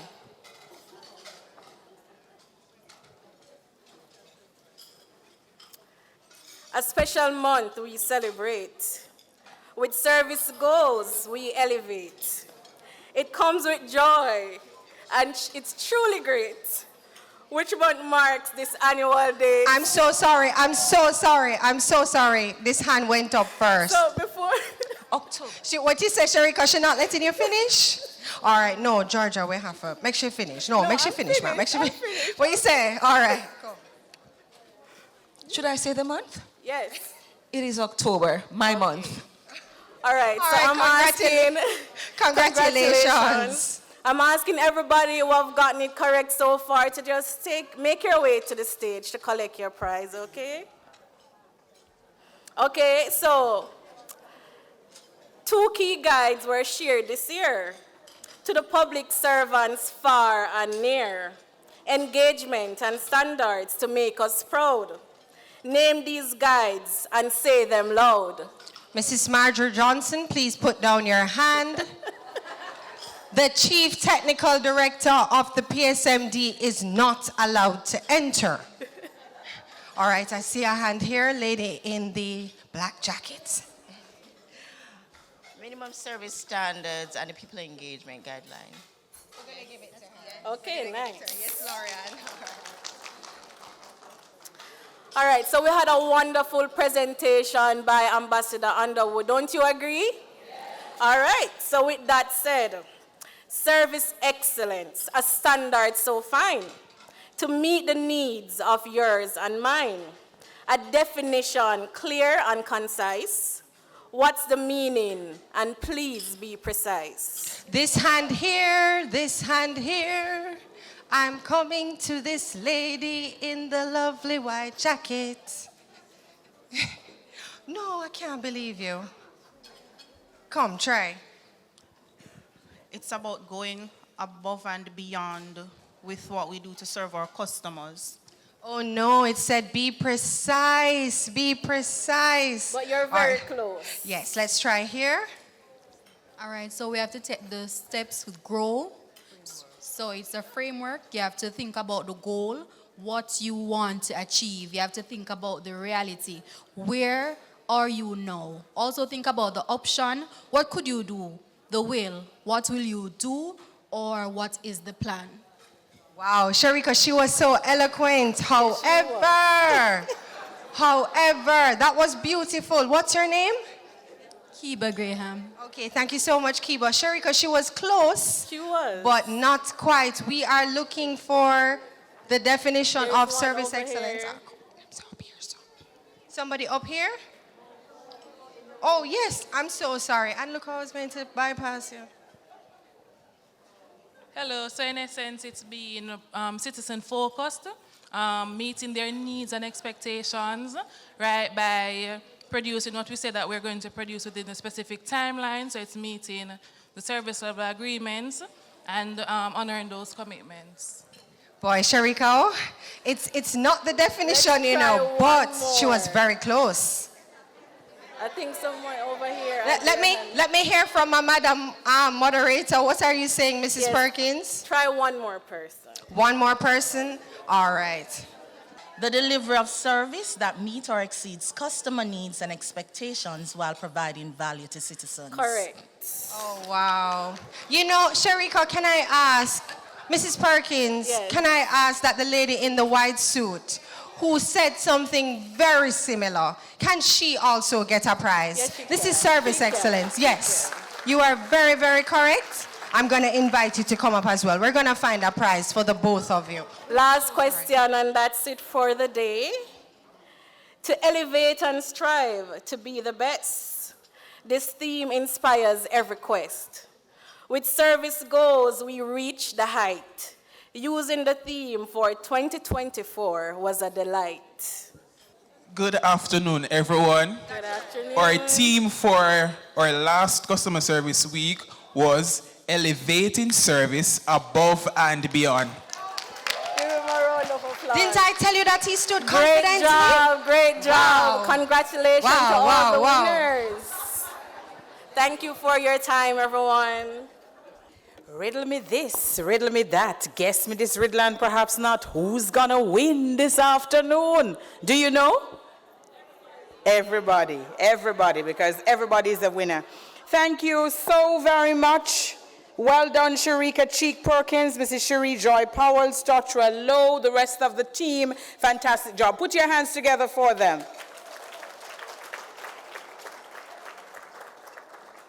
Want to say a very big thank you to the Service Excellence Awards judges. Mrs. Charmaine Muirhead from the Planning Institute of Jamaica. Audley Vaughan from the Jamaica Customer Service Association. Miss Sylvia Dallas, the publisher Notebook Limited. Shanton Morgan King from LASCO. Neveline Williamson from the Jamaica Cultural Development Commission, and Richard Johnson, also from the Jamaica Cultural Development Commission. Ladies and gentlemen, are you ready? All right, so we're ready. We are ready. But before we tell you who is going to win, we have some other duties to do. And so we are going to invite to give us an overview of the awards, Executive Director of the Public Sector Modernization Division in the Ministry of Finance and Planning, Mrs. Maria Thompson Walters. Please put your hands together for her.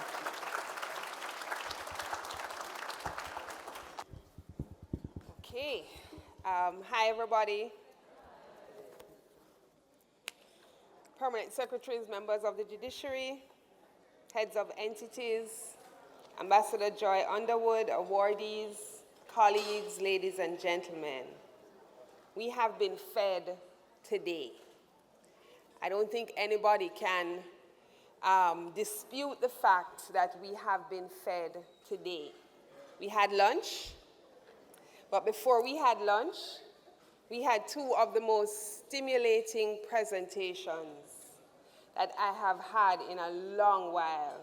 So we were fed mentally and physically.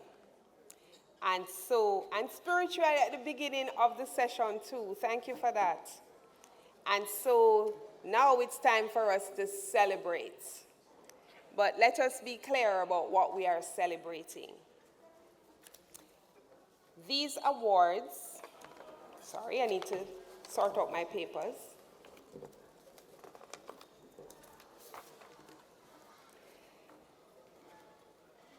These awards are representative not just about the service that various organizations would have preferred to their customers over the last year, but they are a true representation of our progress as a public sector on our transformation journey. They are hallmarks as to what it is that we can achieve and standards that we all should be aspiring to. They seek to recognize and reward outstanding public sector organizations and leaders who have honed the service excellence mantra of meeting and exceeding citizens' needs. The Service Excellence Award Program serves a multifaceted purpose: to celebrate and honor the exceptional contributions of public sector entities and individuals who consistently exceed expectations in serving the Jamaican people, who consistently exceed expectations, for whom this is a habit. To encourage a culture of excellence by inspiring the public sector to relentlessly pursue higher service delivery standards and increasingly higher performance levels. Increasingly higher performance levels. We are never satisfied with our performance. We are always looking at how we can improve. These awards act as a vehicle for identifying and disseminating best practices across the government. And of course, I would say most importantly, to motivate our public servants to embrace innovation, leverage technology, and consistently strive for excellence. They're presented to organizations who have done stellar work in implementing components of the Service Excellence Policy. For this reason, each award category is closely aligned to the various elements of the policy and recognizes achievements in critical areas such as customer experience, digital innovation, customer engagement. I also want to add my thanks to the esteemed panel of independent judges who conducted a rigorous evaluation process to ensure that all awardees were selected based on the stated objective criteria.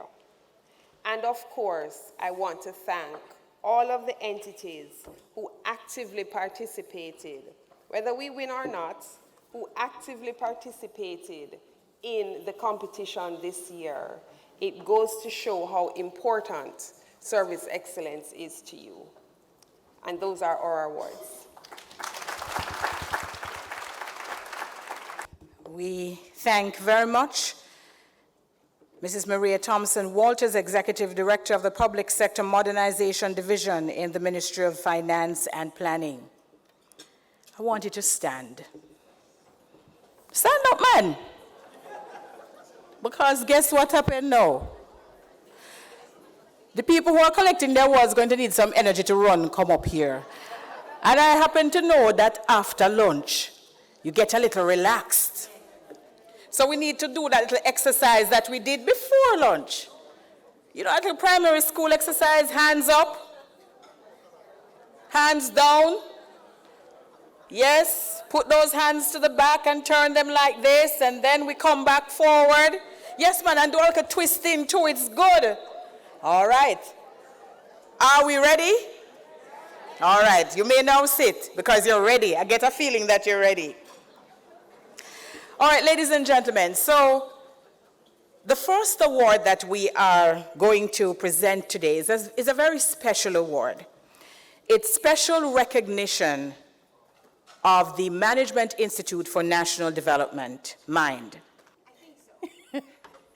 All right, and so we're going to invite Mrs. Danielle Jones-Cox to come and just share some information about this first special award that we are going to present. But I'm also going to invite Mrs. Marjorie Johnson, the Chief Technical Director of the Public Sector Modernization Division in the Ministry of Finance and Planning, to make her way up here as well, because once we have heard about MIND and the work that they're doing, the Management Institute for National Development, she will make the presentation of that award. Put your hands together for them.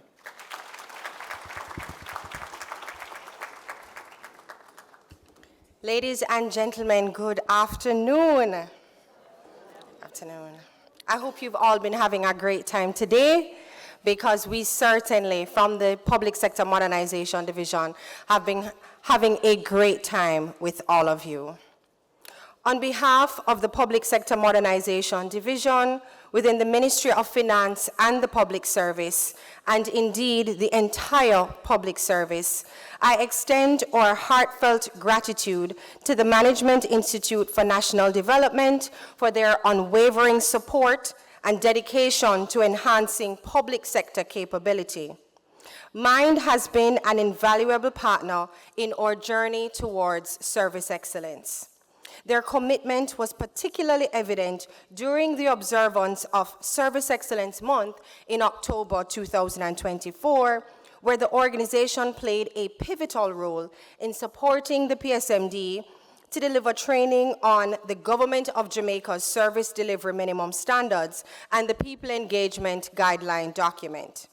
This training has been instrumental in equipping our public sector employees with the necessary skills and knowledge to provide exceptional service to the citizens of Jamaica, and we again thank the MIND team for their support.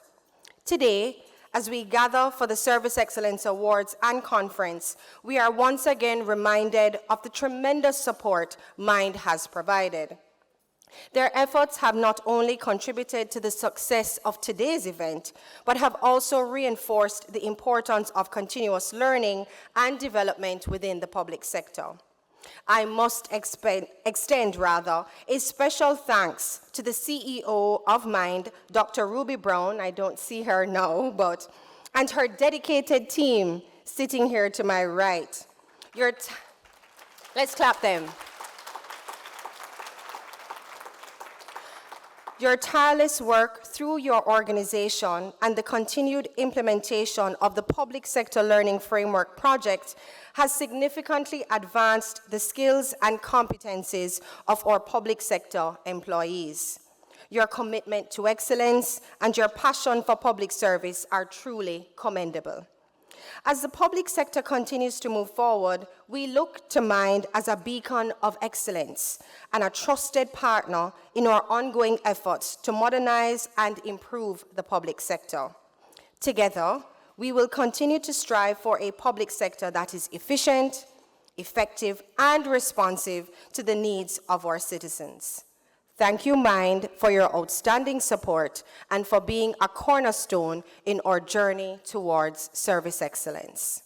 Let me call my dear friend and colleague, she's my good friend, you know, Mrs. Natasha Gordon-Miller, Director for Capability Development in the Mind.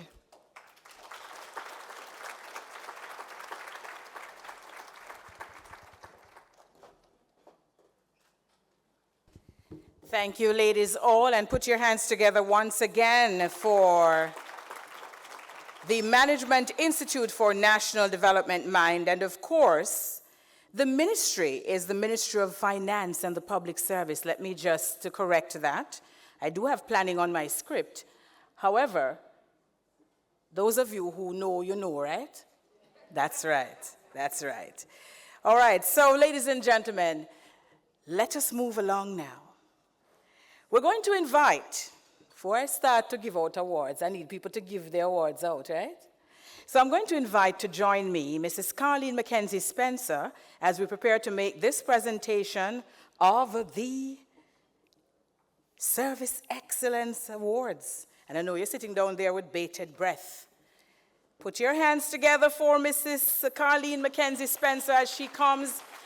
Let me tell you something. This is a hardworking woman. I don't know that I could have done what I'm doing here today without her assistance. And so put your hands together for her. Are you ready? You want to stand on this side? Yes, yes. So the way the information here was sent to me, I think the announcement of the winner comes too early in my script. So I'm going to take liberty with it and present it the way I feel like it should be presented. Are you ready? Ladies and gentlemen, the first award this afternoon is the award for digital innovation, the Service Excellence Award for Digital Innovation. It recognizes organizations delivering impressive outcomes through the strategic use of digital tools and tactics. This award recognizes organizations leading a profound digital shift in how the public is served by transitioning from outdated tech or in-person interaction to modern digital technologies. And here's where I'm going to take liberty with the script, because I'm not going to tell you who has won the award yet, although the information is right here at the top. This organization has established a centralized IT department that has significantly improved operational efficiency across all facilities by providing centralized support and reducing reliance on external IT services. Moreover, the creation of a data center management unit ensures the effective management of the National Data Center for the Ministry of Health and Wellness.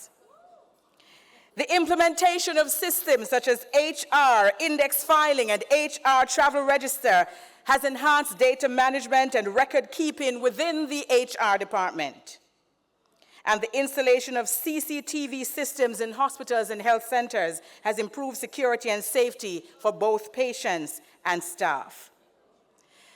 We're talking about the implementation of a computerized maintenance management system that has optimized ambulance availability by minimizing vehicle downtime. And furthermore, the development of an electronic patient appointment system that has streamlined appointment scheduling, thereby reducing wait times and improving patient access. This organization has prioritized workforce development by establishing an in-house e-learning platform. And this platform provides flexible and accessible training for medical and support staff.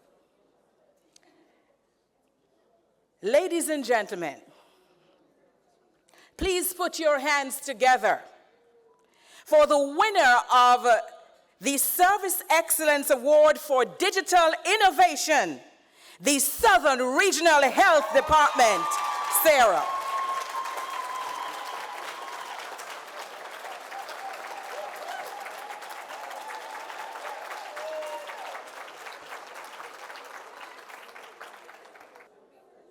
And we say congratulations to the Southern Regional Health Department, the winner of this year's Service Excellence Award for Digital Innovation. Mrs. Mackenzie Spencer is staying with me because we're moving on now to customer engagement.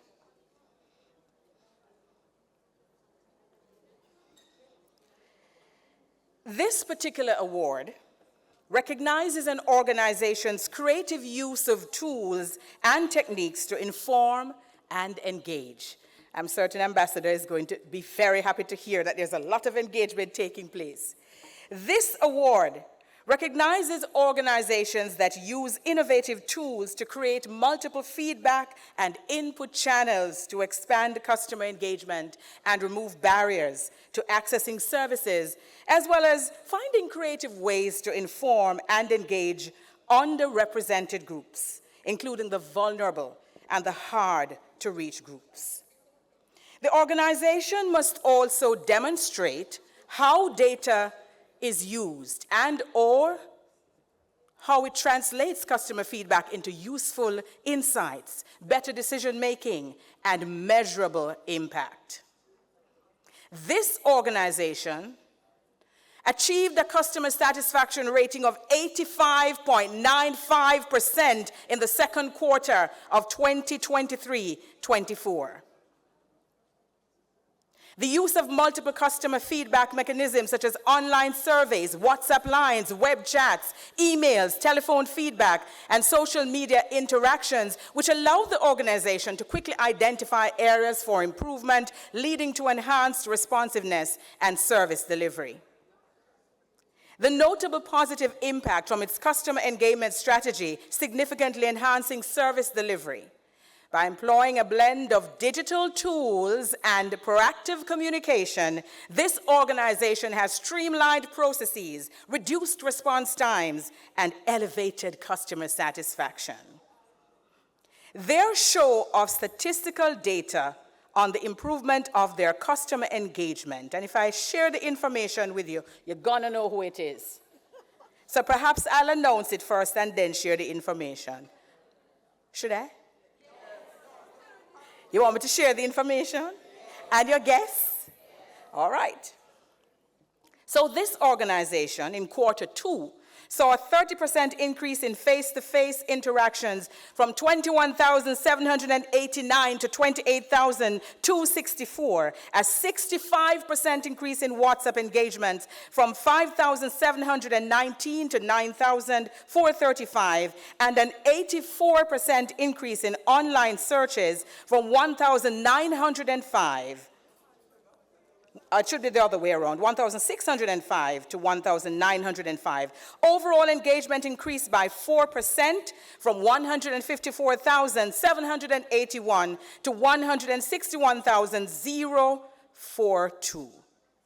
And in quarter 1, web chat utilization increased by 14%, and WhatsApp interactions surged by 204%. It is no surprise, therefore, ladies and gentlemen, that this organization is receiving the award for customer engagement. Ladies and gentlemen, the award, the Service Excellence Award for customer engagement, goes to the Registrar General's Department.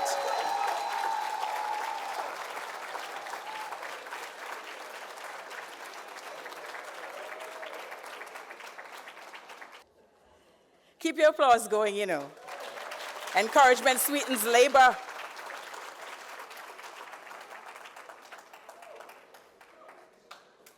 Want to thank Mrs. Carleen Mackenzie Spencer for her service, both on and off stage. Put your hands together for her.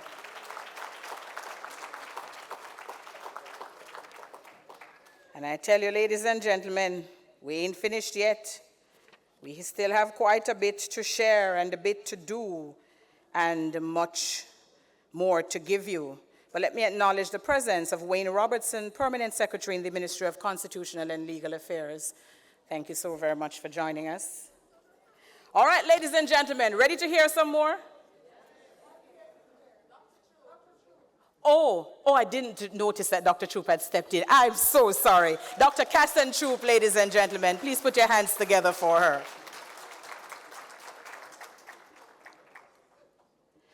And now, ladies and gentlemen,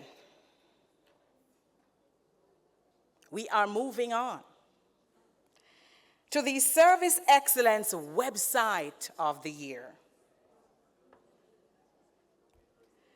This award recognizes government organizations that have successfully enhanced their websites to better meet the needs of their customers through a data-driven approach. And these organizations have strengthened their relationships with the public by creating modern, mobile-friendly websites that offer significant improvements in accessibility, particularly for members of the disabled community. This includes advancements such as streamlined website navigation, improved content quality, and expanded self-service options that reduce the need for phone calls or in-office visits. Additionally, the award honors organizations that have effectively incorporated the government of Jamaica's web and digital media standards into their online presence. Before I tell you more about this award, let me invite Mrs. Dion Jennings, Acting Permanent Secretary in the Ministry of Labor and Social Security, to join me on stage for the presentation of this award. Please put your hands together for her as she comes.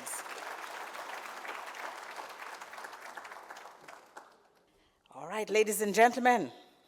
So, this organization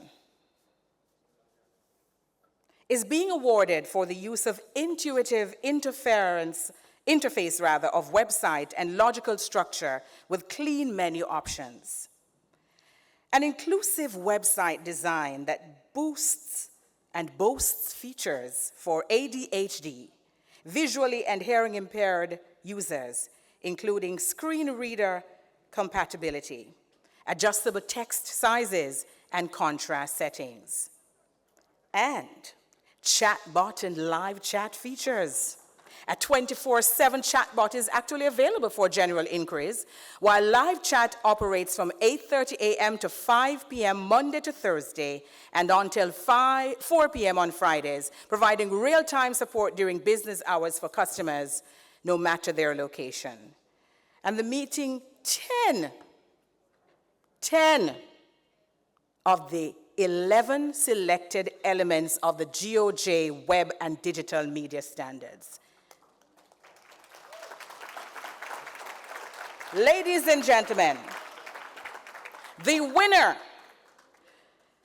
of the Service Excellence Award Website of the Year is the Ministry of Justice.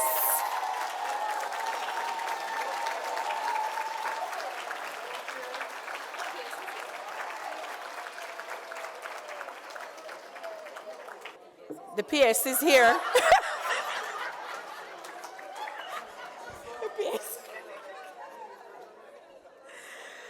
Oh dear. So busy celebrating. That's a good thing. Put your hands together for the Ministry of Justice.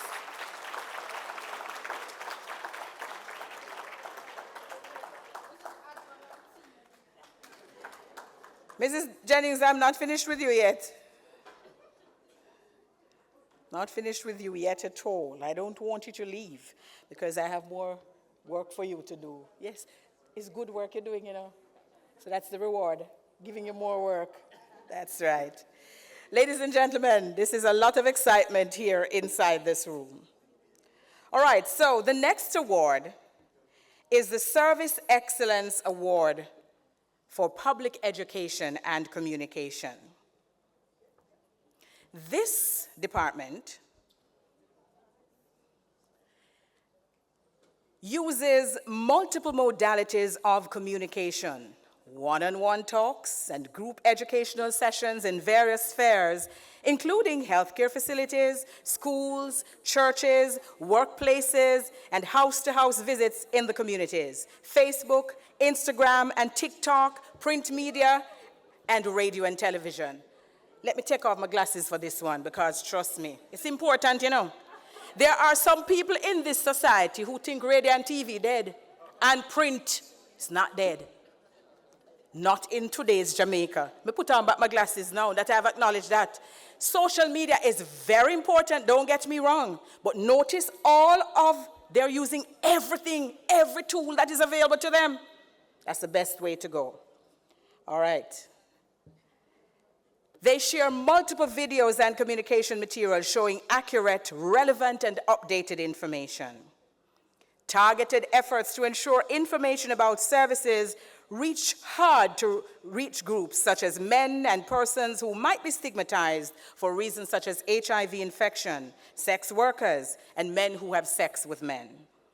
These persons are specially reached out to ensure that they can be educated and supported to enjoy optimal health.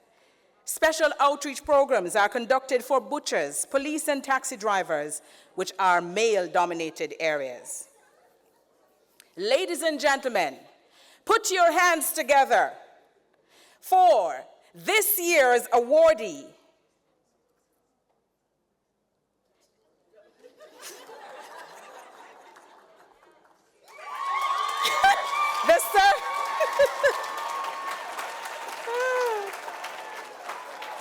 Ladies and gentlemen, Manchester Health Department. There are different ways to announce winners, you know. Bet you didn't expect that.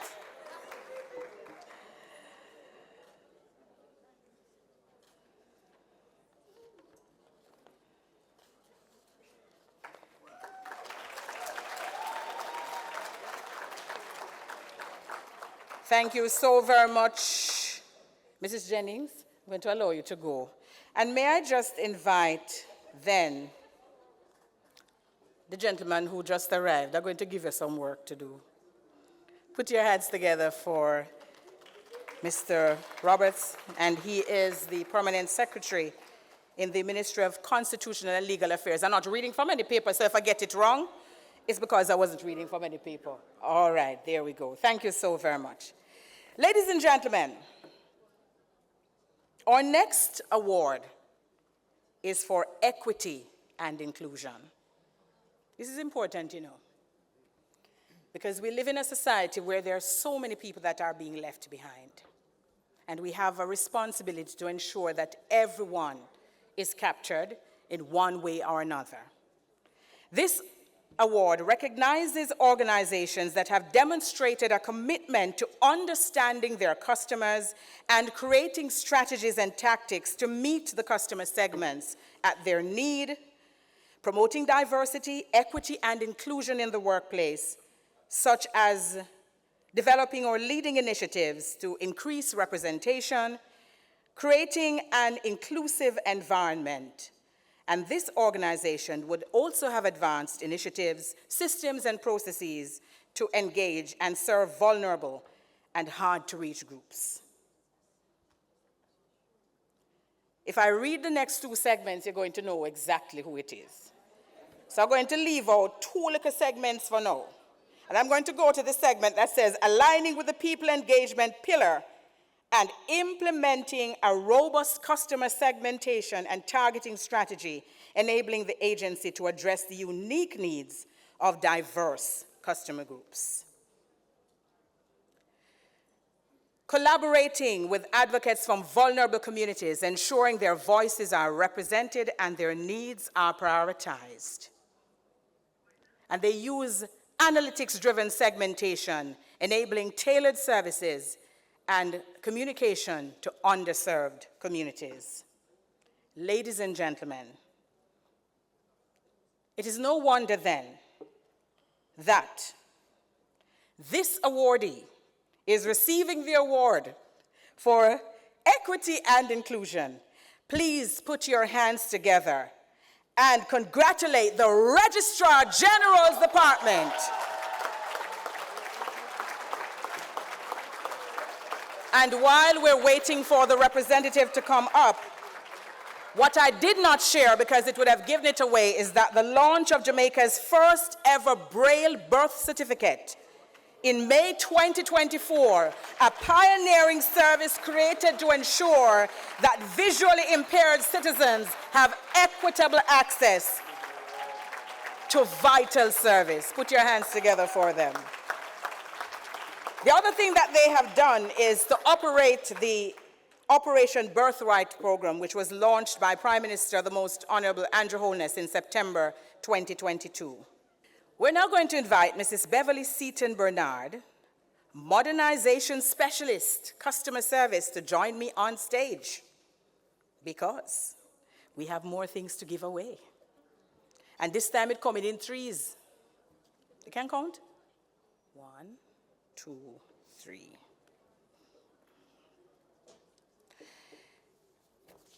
You know, when you're going out, as many of you have done today, please do not reveal the winner before I tell you to.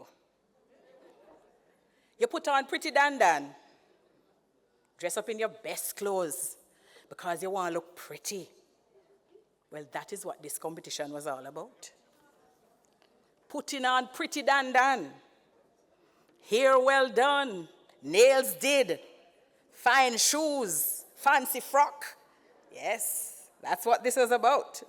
So this award recognizes entities that excelled in decorating their front offices during Service Excellence Month. The theme, Elevating Services Above and Beyond, challenged participants to adhere to a blue and yellow color scheme while showcasing key principles of service excellence in their designs. These principles encompass creating a welcoming and inviting atmosphere for clients, demonstrating professionalism and efficiency in all interactions, and prioritizing proactive and personalized service. Effective communication, clarity, and a commitment to continuous improvement in service delivery were also crucial factors considered. In other words, this place is fabulous, but many of those places were maybe fabulosa.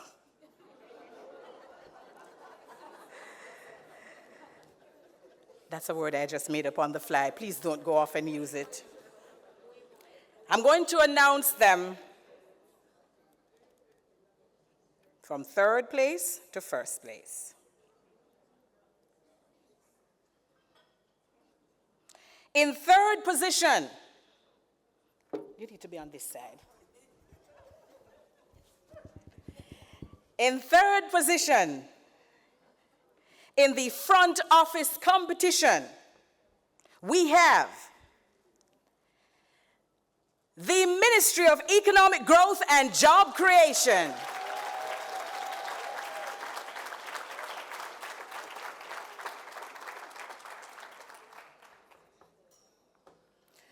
The late Winston Williams would have described her as the picture of sartorial elegance, quite befitting the fact that her organization has won this award this afternoon. Put your hands together for them. In second position, the Ministry of National Security.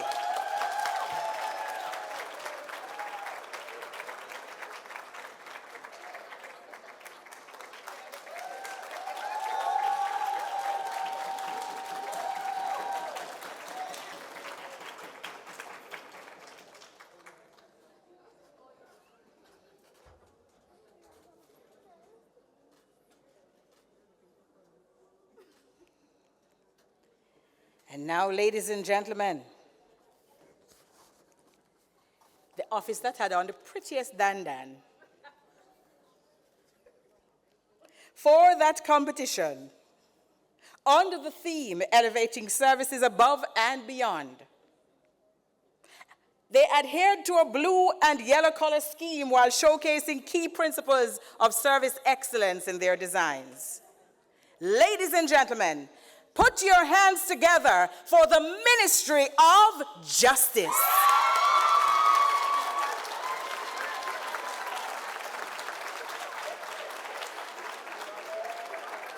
This was just handed to me. I don't know if I should keep it. But what will happen is that they will get to hold on to the trophy, this one, for a year, but that they will keep for life. Put your hands together for the Ministry of Justice.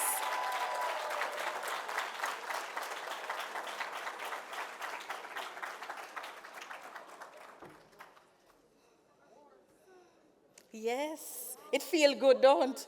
Yes, it feels so good.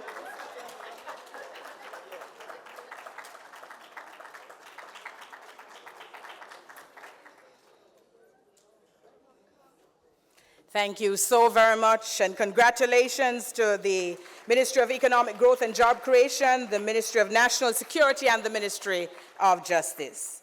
And now, ladies and gentlemen, I'm going to invite Mrs. Marjorie Johnson, Chief Technical Director, PSMB, to join me on stage. Yes, I have work for you to do. We're winding down. We're now at the point where we're focused on the award for customer experience. This award recognizes organizations improving the end-to-end experience for customers and organizations that have demonstrated exceptional record of handling and managing customer concerns and complaints. The organization should have systems in place to effectively assess and measure customer satisfaction, and improvements in customer experience must be evident. Well, I can tell you from experience that it is evident. Comprehensive and well-documented customer experience strategy with measurable goals and supporting evidence. Well-defined and published customer charter outlining service standards with review to ensure continuous improvement. Responsive complaints management system to address and learn from customer concerns, and their demonstration through data the results and success of their customer experience initiatives. The show of positive customer feedback and testimonials, please do not tell who it is yet, and evidence of regular measurement and transparent reporting of customer satisfaction. You might have an idea where this is going, right? Because somebody's going to win. And that organization, ladies and gentlemen, put your hands together for the Registrar General's Department.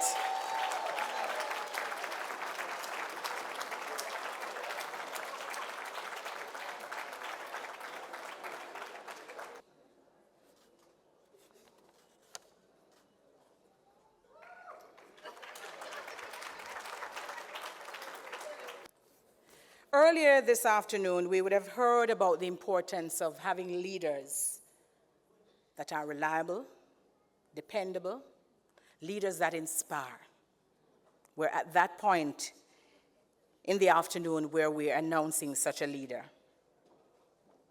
The Service Excellence Award for Leadership rewards a senior leader within a government entity who has served as an active champion for a culture of service excellence. This leader would have promoted and encouraged among employees a service excellence culture by recognizing and rewarding a job well done, as well as advanced and promoted initiatives that improve the quality and accessibility of government services. This next part might very well tell you who this person is. Or it might not. For workforce investment and empowerment, this individual achieved a 40% increase in training allocation, leading to staff development and promotions.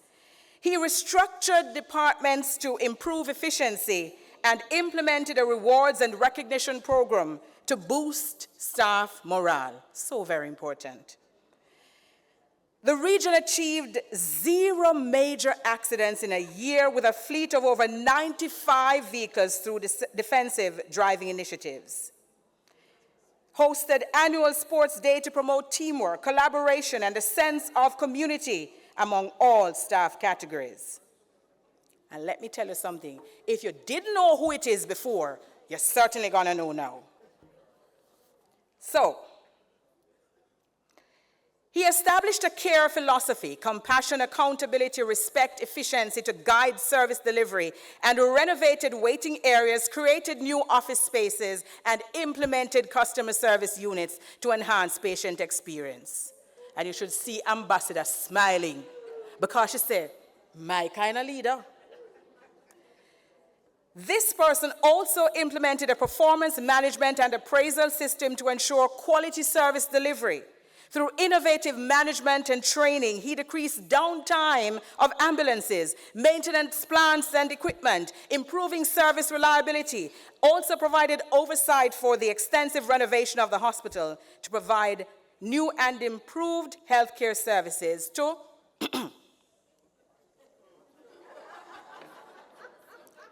this person has demonstrably improved service delivery, staff well-being, and patient care in a particular region by focusing on innovation, workforce development, and a patient-centric approach. So you're going to know who this is now. I promise you.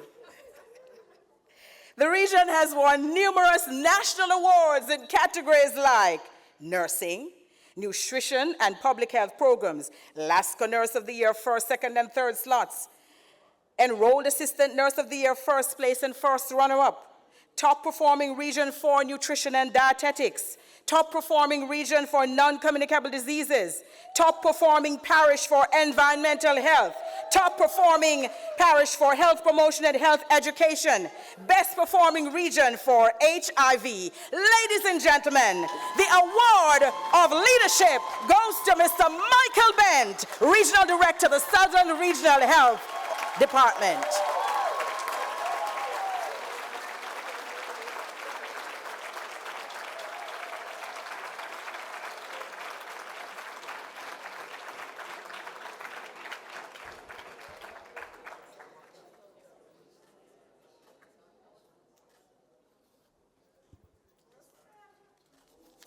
I think it's a note to tell me whether or not I'm the same. No, don't donate. Can we turn off this microphone while I consult? Thank you. Good.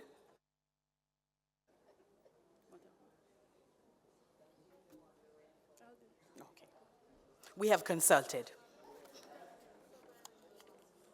We have a language all our own, right? Yes. Ladies and gentlemen, our next award is for operational excellence. But before I announce the award, we want to remind you that the survey, you're to make sure that you do that survey. The QR code that you had opened earlier, the survey is also on that page. So yes, it's at the bottom. So we're encouraging you, please fill out the survey. Don't just come and enjoy and leave. We need the feedback because the feedback is critical to better understanding where there might be areas for improvement in all sorts of areas. Yes? What have we learned today? How are we going to use this to drive greater interest in our organizations and to become better at our craft? Because as excellent as we are, we always have to keep climbing. That's what it's all about. All right, so the award for operational excellence recognizes organizations that have service excellence as the core of their organizational structure, and it is incorporated in their mission, their vision, their values, their corporate and operational plans, as well as the roles and responsibilities of employees. There must be documented, clear service standards aligned with the needs of customers, supported by clearly defined accountability and control systems. I'm not going to beat around the bush. I might as well just tell you who has won, because guess what? just about every sentence after this has their name in it. So I might as well just tell you that the winner of this award is the Registrar General's Department. Ladies and gentlemen, the RGD has stood out particularly for having clearly defined service standards that align with the needs of its customers and are accessible. Strategic and operational plans, along with employee work plans that are shown to be aligned to service excellence. Publishing service standards such as processing times and customer service expectations on the RGD's official website and communicated through social media. Training frontline staff to explain service standards clearly during interactions, ensuring customers understand what to expect. Exceeding the service excellence policy's biannual standard by conducting reviews annually, demonstrating its commitment to transparency, accountability, and continuous improvement. And the Registrar General's Department, RGD, has established robust accountability and control systems to support compliance with its service standards. These include regular internal audits and compliance checks, utilizing the Gala Q logic system for tracking and reporting performance, Zendesk complaints management system, alongside monthly reports that summarize progress and challenges. Ensuring that every employee at the RGD understands and embodies the principles of service excellence as outlined in their roles and responsibilities, and making deliberate efforts to communicate RGD's mission, vision, and core values to internal and external customers through employee onboarding and training, visual displays, staff meetings, internal newsletters, official websites, social media, customer service touchpoints, printed materials, public presentations, and more. That is absolutely fantastic. Put your hands together for the Registrar General's Department. You would appreciate that the members of the public sector are very hardworking individuals. And so consulting them is a part of what we do when we're having these kinds of activities. I'm going to invite to come back and to stay with me for the rest of this presentation Mrs. Maria Thompson-Walters, Executive Director of the PSMB. Please put your hands together for her.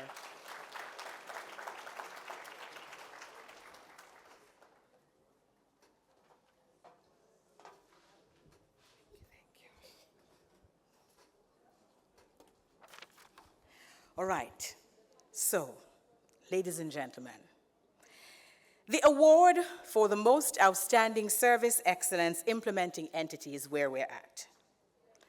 This award recognizes an entity actively participating in implementing the service excellence program. This entity must demonstrate dedication and commitment to the timely and efficient implementation of the various program activities.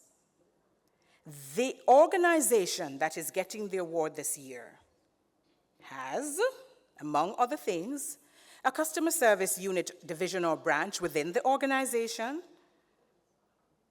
at least one reward and recognition activity conducted within the last 2 years, a customer feedback system, complaints management system implemented, at least one engagement session with customers in the design and redesign of a service conducted within the last 2 years, at least 2 service excellence sensitization sessions held with staff in the last fiscal year, a public education strategy, a public education campaign executed within the last year, customer service improvement team established and active, signed service improvement plan, conducted at least 1 customer service satisfaction survey done in the last 2 years, published a citizens' charter, and engaged vulnerable and hard-to-reach groups. Ladies and gentlemen, take off my glasses for this one, but on a mark hard. That's a lot of work. And it therefore means that the organization that has won this award, they put their back into it. Ladies and gentlemen, the award for the most outstanding service excellence implementing entity this year goes to the Ministry of Justice.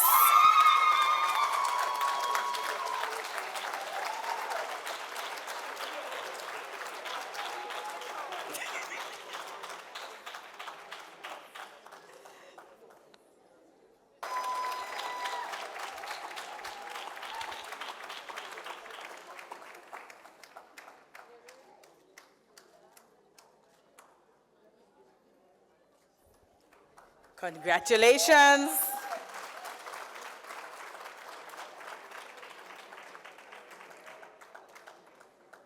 Well, ladies and gentlemen, I think we're at the last award. My goodness. That is how time flies when you're having fun.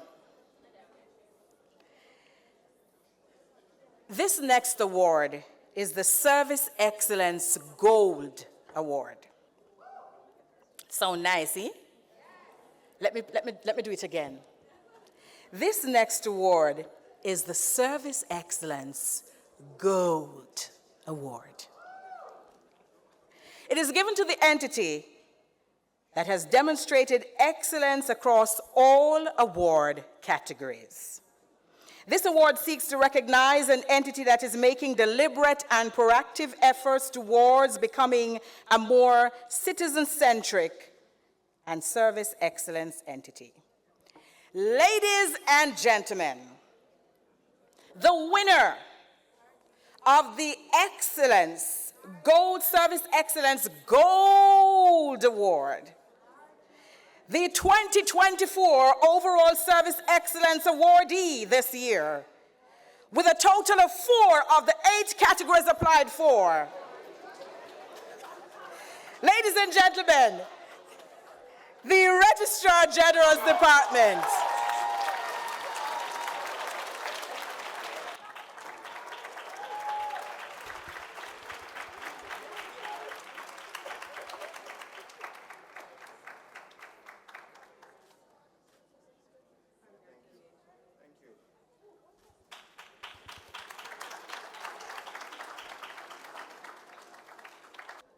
So I've been here practically all day, but it is a day well spent.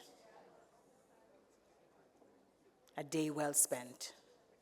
I'll tell you how the day was spent in just a bit, because I'm going to be welcoming back, with her closing remarks, the Executive Director, Mrs. Maria Thompson Walters. And ladies and gentlemen who have received awards, we want you to stand by, because once we have finished, we're going to invite you to come up for a group photo session. And also, before you leave out of here, greet someone from a department or organization, institution that you do not know. Don't leave here and go back and, RGD, for example, don't go back and talk about all the awards that you won without networking with the other people. You need to tell them how you won these awards too, so that they can share in the joy. What kind of work went in? All right, so make sure you network. Ladies and gentlemen, please put your hands together for Mrs. Maria Thompson Walters.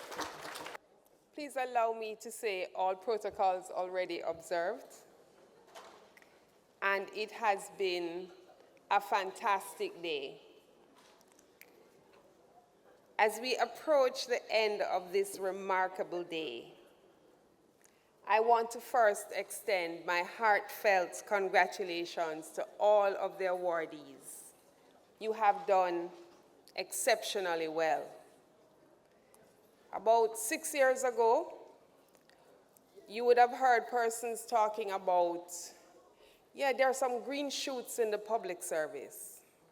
There are some pockets of excellence in this public service. I want to say today, there are some roots of excellence in the public service.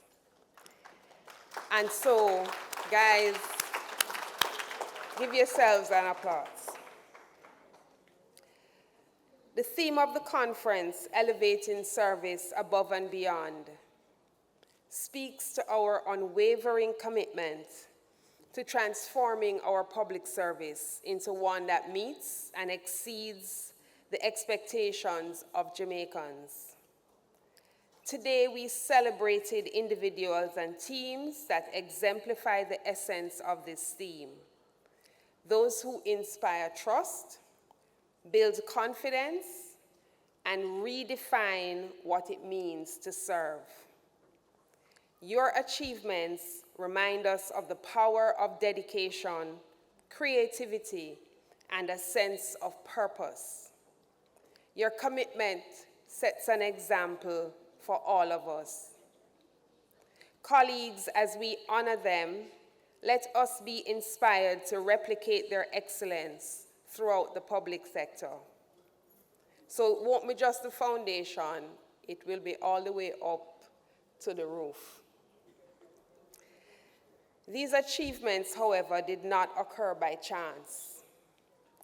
Today, we heard that service excellence requires strong leadership, strategic use of technology, and building the capacity to deliver. This morning's sessions underscored this and demonstrated its importance. We saw that leadership is a cornerstone. And if you allow me a little to digress, the Minister of Finance and the Public Service spoke about my HR Plus today. And I want to give you an example of true leadership. However, when she was at the Ministry of Education as a Minister of Education, and we were engaging with the Ministry of Education to implement my HR Plus, at the request of the Ministry of Education, by the way, we were going for about 6 months, and it was always, let us meet, let us meet, let us meet, but there was no action. And the minister decided that it has to be done, and she chaired the project meetings herself to ensure that my HR Plus was implemented in the Ministry of Education. And she did that not because it was an instruction coming out of cabinet, but because she saw the value of automating, ensuring that your payroll was as accurate as you could get it, and that it needed to be done. A lot of work. People are a little bit afraid of it at first, and she decided this is going to be done, and she did it herself. She led it herself. And today, the Ministry of Education is the organization that has the largest population on my HR Plus.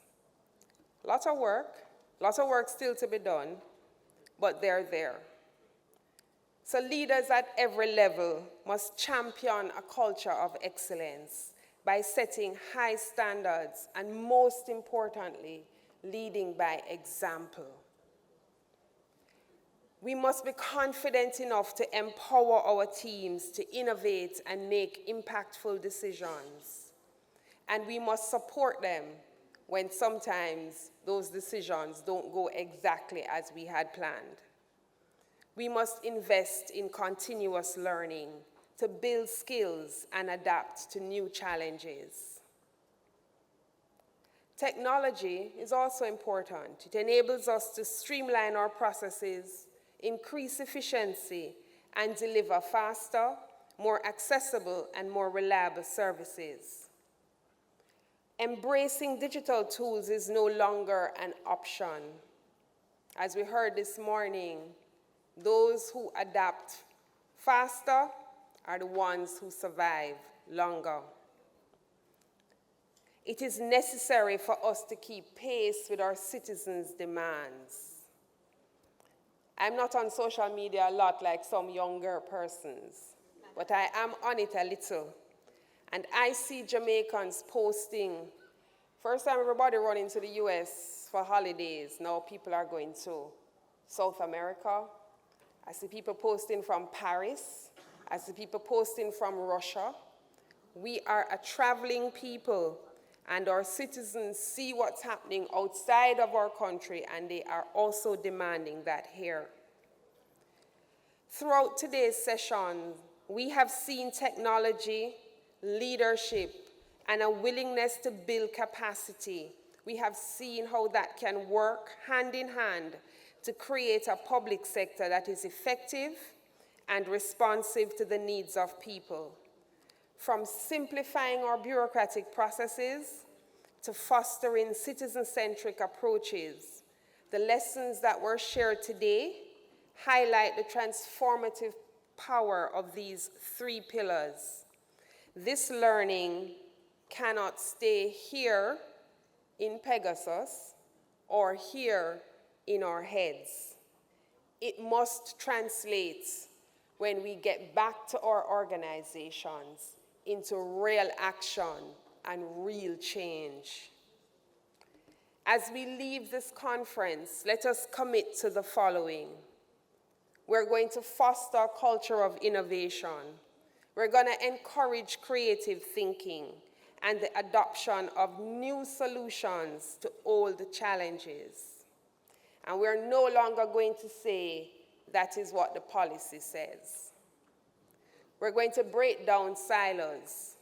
We're going to enhance collaboration across ministries and departments to create seamless service experiences for citizens. As we all know, for one service sometimes you have to traverse 2 or 3 public sector organizations. Let's work together to make that easy. We're going to leverage technology. We're going to invest in digital tools and systems that make our services more efficient, transparent, and accessible. We're going to build capacity. And I know normally when we think about building capacity, we think about training, we think about upskilling, and we think about tools. But there is something in the presentation that Ambassador Underwood shared with us this morning, an underlying definition of building capacity. It is providing space. So not just the training, but providing the space for employees to get things done. Give them the permission to do what they need to do. Most importantly, let's celebrate our successes.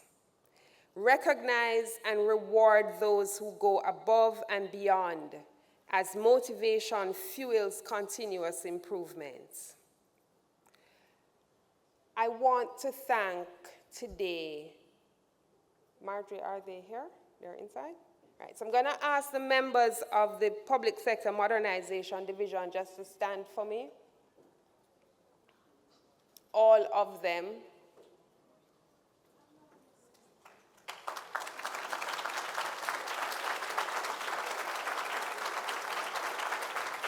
And there are those to the back there.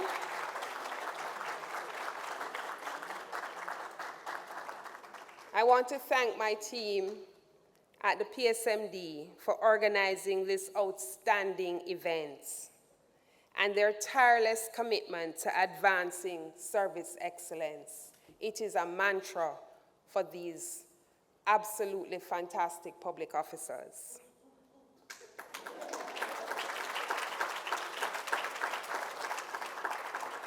I also want to thank those who contributed to today's program. Mrs. Prudence James Townsend, Mr. Christopher Record, Mr. Leslie Fook, and of course, the inimitable Ambassador Underwood. Thank you all so very much. To my colleague public servants, your work is the foundation of this transformation journey. Your dedication and integrity drive the change that we need to see. I want us to leave here today with a renewed sense of purpose and a determination to elevate service above and beyond. Together, we can create a public sector that not only meets the needs of our citizens, but earns their trust and admiration, earns the pride of public officers, and create a modern public service that consistently delivers high-quality services. Thank you.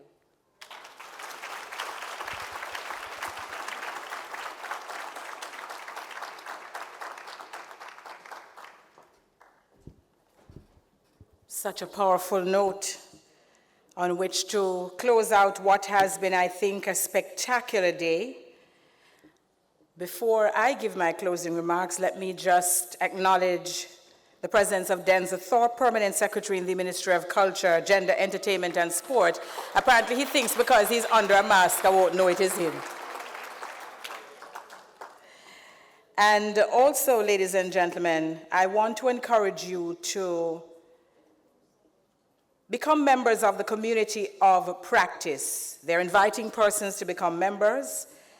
This group allows for learning, sharing of best practices, and cross-fertilization of service excellence.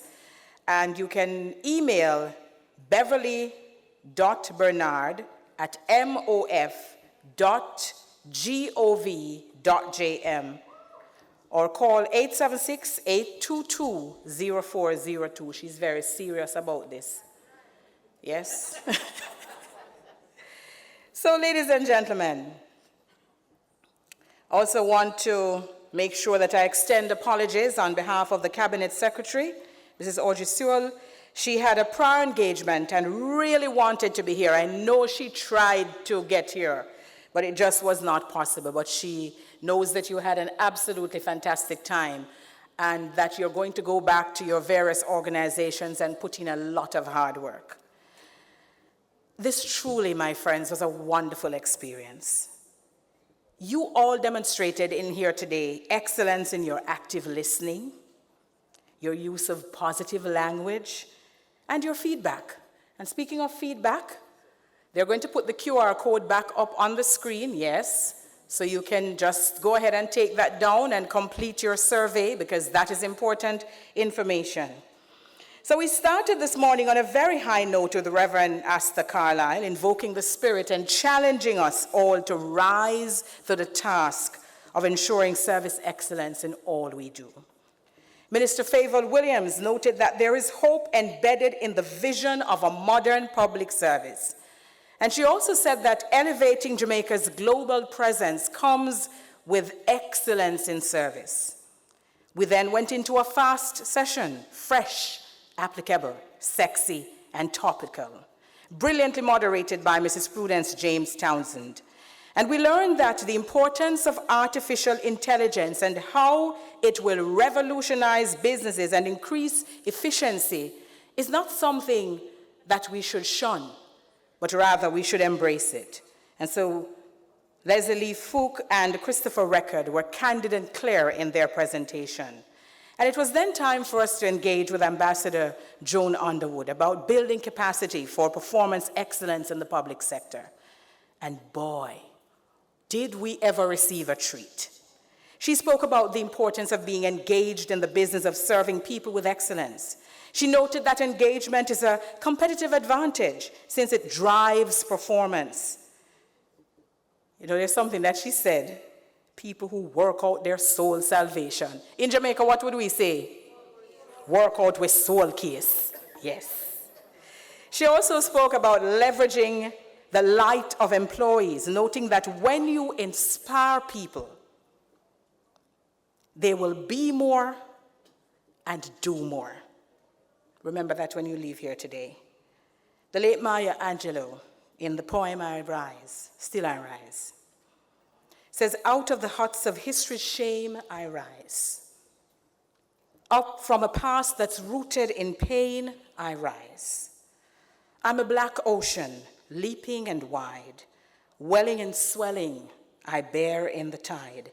Leaving behind nights of terror and fear, I rise into a daybreak that's wondrously clear. I rise bringing the gifts that my ancestors gave. I am the dream and the hope of the slave. Our slave past is behind us. What lies ahead has to be a brighter future for all of us, for our children and our children's children. And because I was raised in church, I always try to leave you with a blessing. The Lord bless thee and keep thee. The Lord make his face to shine upon thee and be gracious unto thee, and be gracious unto thee. The Lord lift up his countenance on thee and give thee peace. Go forth and serve. Jamaica needs you. God bless you all.